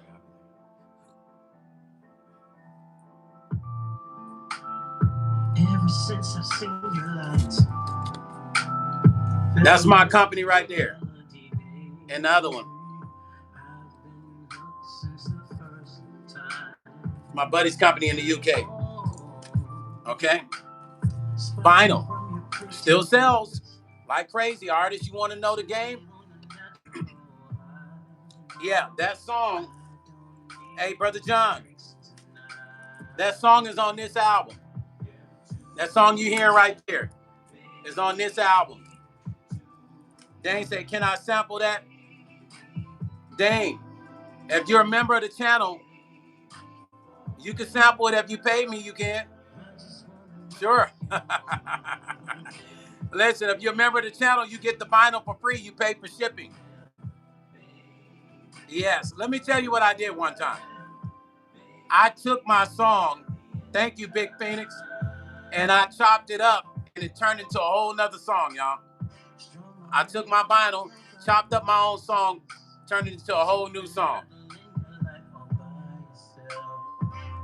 So artists, listen, the way to success as an artist, Music World said the major labels are so money obsessed, they sometimes overthink and give away about money or leave it on the table. They would also give free goods to the, yes, they would. Leon said, you'll love all of Stone's work when you see. Leanne said, you'll love all of Stone's work you see right now. I'm telling you, it's all beautiful songs, and yes, it's selling. Y'all heard Leanne? She telling y'all the truth. I'm just saying, I'm not arrogant, but if you don't have these two albums, I got another one. But if you don't have these two, you're not a real Stone Paxton connoisseur. I'm just saying. Y'all heard what Leanne said. I make no excuses for not giving people great music. Oh, you love the Steppin' song? Which one? The one, my song, or the one I did for Marvin King?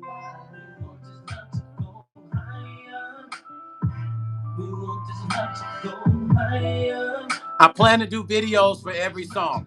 So what I'm doing is I'm playing catch up, y'all. I'm playing catch up. I'm doing all these songs to try to play catch up for videos I didn't do. I thought you'd be waiting downstairs for me by baggage claim. It's so good to see you. My flight was okay. I'm just happy to see you. Where did you park? Shrine said, Stone, do you still have the old beatbox with the 2-tape deck they used to carry on? Yeah, I do. So does it sing? Yeah, the big gray one, I still got it.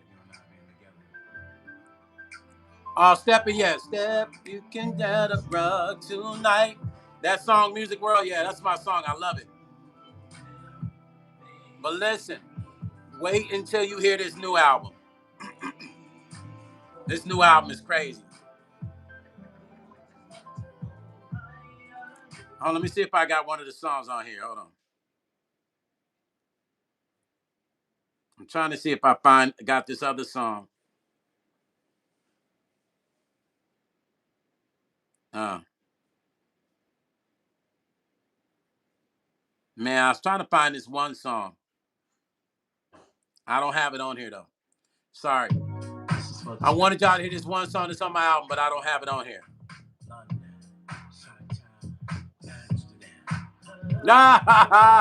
Hey, Eric Benet be biting off me. Trust me when I tell you. But I don't look nothing like no Eric Benet. That don't look like no Eric Benet. Y'all, Eric Benet be trying to bite me now, though. Trust me. That don't look like no Eric, though. Nah. That don't look like no Eric Benet. Nah. Nah. Music World said, Eric Renee, nah.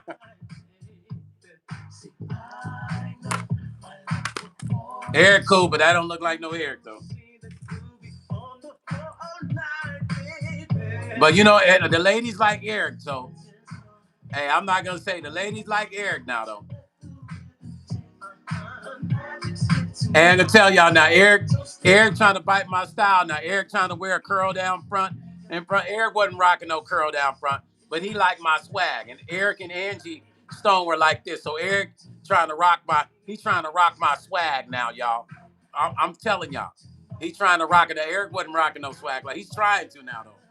Look, you see him, you'll see it. Yeah. You funny, Music World. It's just you and me. So won't you put Shrine say, of course we like Eric. Shrine is hilarious. Shrine been to turn Eric out. That damn Shrine. Look at Shrine's dance steps. Shrine ready to go on a mission already.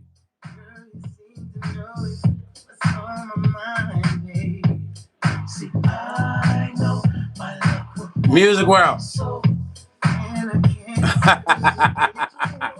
Shrine. I know Shrine. You be having him sing Georgie Porgy to you. Daryl Coates was Daryl cracking up, man. I can't wait to do a video for this one, y'all. So y'all want to know the weird part? Shrine, you know I'm not lying. So I end up getting a message from a radio station, right? They saw me post a video that's coming for the song. And they say, Stone, amazing, from the UK.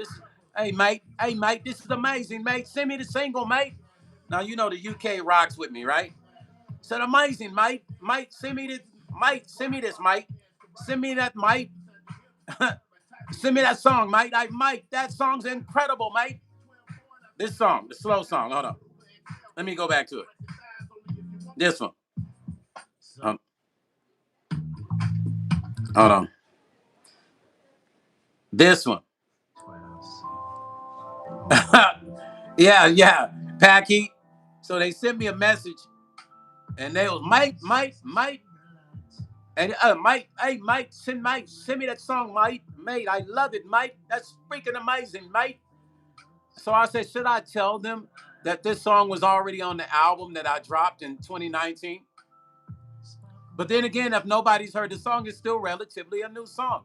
That's how much music I put out. And so I said, okay, mate. I sent him a voice message. I said, hey, mate, I'm sending it over, mate. Don't worry, mate. He said, can you send it tonight, mate? I said, yes, tonight, mate. I'll send it, mate. He said, do you mind doing a drop, mate? I said, sure, mate. I do a drop, mate. So I did a drop. I did a radio drop for him. And it's UK, Mike. It's UK, Mike. And so I sent him a drop, right? It's how you swing it, Mike. See, in the UK, if you're from further out in the country, the accent where it gets very bad and it sounds Aussie. Ozzy Osbourne is he's further out in the countryside. So his accent sounded like he was from Australia because it was very you can barely understand some of the shit he was saying. Shrine. So I sent him this song. And he says, I'm going to put it right on tomorrow in the mix. I said, okay. And then he says, do you have another one? And I said, yeah, I got another one. I sent him Love on the Dance Floor. I said, you never heard that song? I thought you had it because I promoted it in the UK and they were playing it and it charted, right? I don't know why he didn't hear it because most UK DJs hear all my music. And he had both of those songs in his playlist. So this is why I say it's important for artists to promote. You don't know who's watching you. You don't know what radio stations are watching you. It's just better to promote. It's just better to promote because you never know who's watching you, who's going to say, send me that record. Music World said, it would nice to see Donnie Simpson interview you. especially since he has a channel here on YouTube. Yeah, I might have my people reach out to Dunny, Music World. I might just have my people reach out to him. Thanks for that. Yeah, I might just have them reach out to him. So I'm finally doing a video for this. I never did one. And you guys been seeing the snippet to it, right? Y'all like it? Y'all like what y'all seeing so far?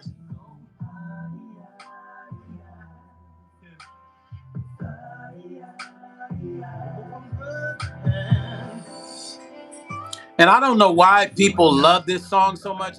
Honestly, I have no idea. Because I didn't do a lot of ad-libs in this song. Usually I try to do a lot of ad-libs. So, I mean, you know, I don't know why people like it so much. I have no idea. But a lot of people like this song.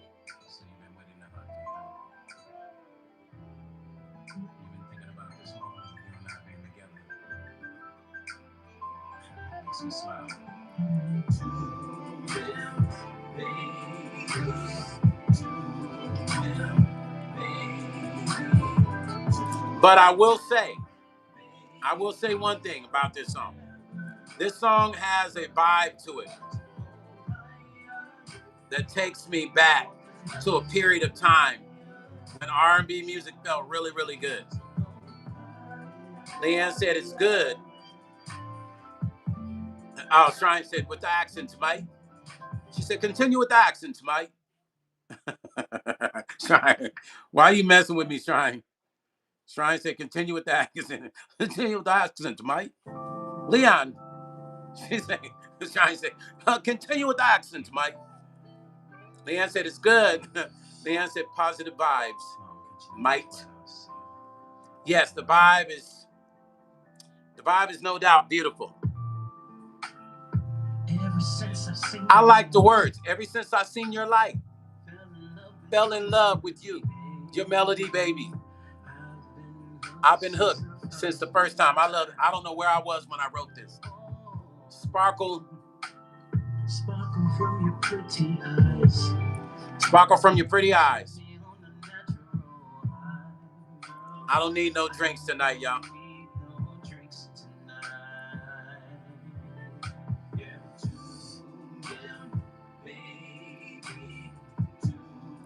Shrine said, yes. Music World said, your harmonies sound like slow jams by Atlantic Star. I haven't heard, oh, you talking about their slow songs, Music World? Well, I am cut from that old school cloth, so my harmonies are, if you listen to all my records, all my harmonies are like, I'm big on harmonies. Music World, I'm big on harmonies. Strong woman don't need nobody else, because you've been handling your life all by yourself. Say you want something more than material things.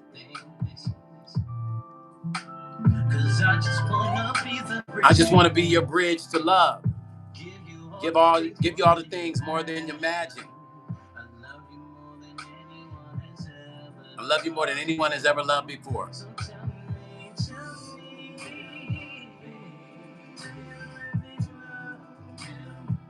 So as an artist, when you talk about making records, if your records are not on a timeless element, if you're not making music, don't try to make a hit. Just try to make music that feels good. If it feels good to you, then it's gonna feel good to other people. That's nice, Ryan. Thank you. Oh, I haven't heard. I gotta see if I remember that song. I gotta go listen. Slow Jam by. Okay, I'll go check it out. I'm sure I remember it, but I gotta hear it again. And we want this love to go. Y'all remember back in the day we listened to Ready for the World and groups like that? Ready for the World and True. I never was a real listener of Full Force, even though Full Force had some good songs. But I don't know. I was always bothered by They had great writing and so I don't know. But I was bothered by the singing. I don't know why, but They were great writers and arrangers. Great. And great vocalists too, but I don't know why it bothered me. Some of the vocals of some of the songs when I was a kid. I have no idea, but like I never liked Keith Sweat's vocals either. I grew into liking him, but I never really cared for him too much, you know. But the lyrics were on point. But baby, I just never. That used to bother me when I was young. But I grew into it. And Keith Sweat's writing was incredible. Great writer. I'm gonna stick laughing.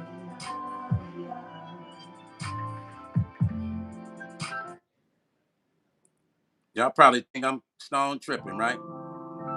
Now, like Stone over here tripping, man.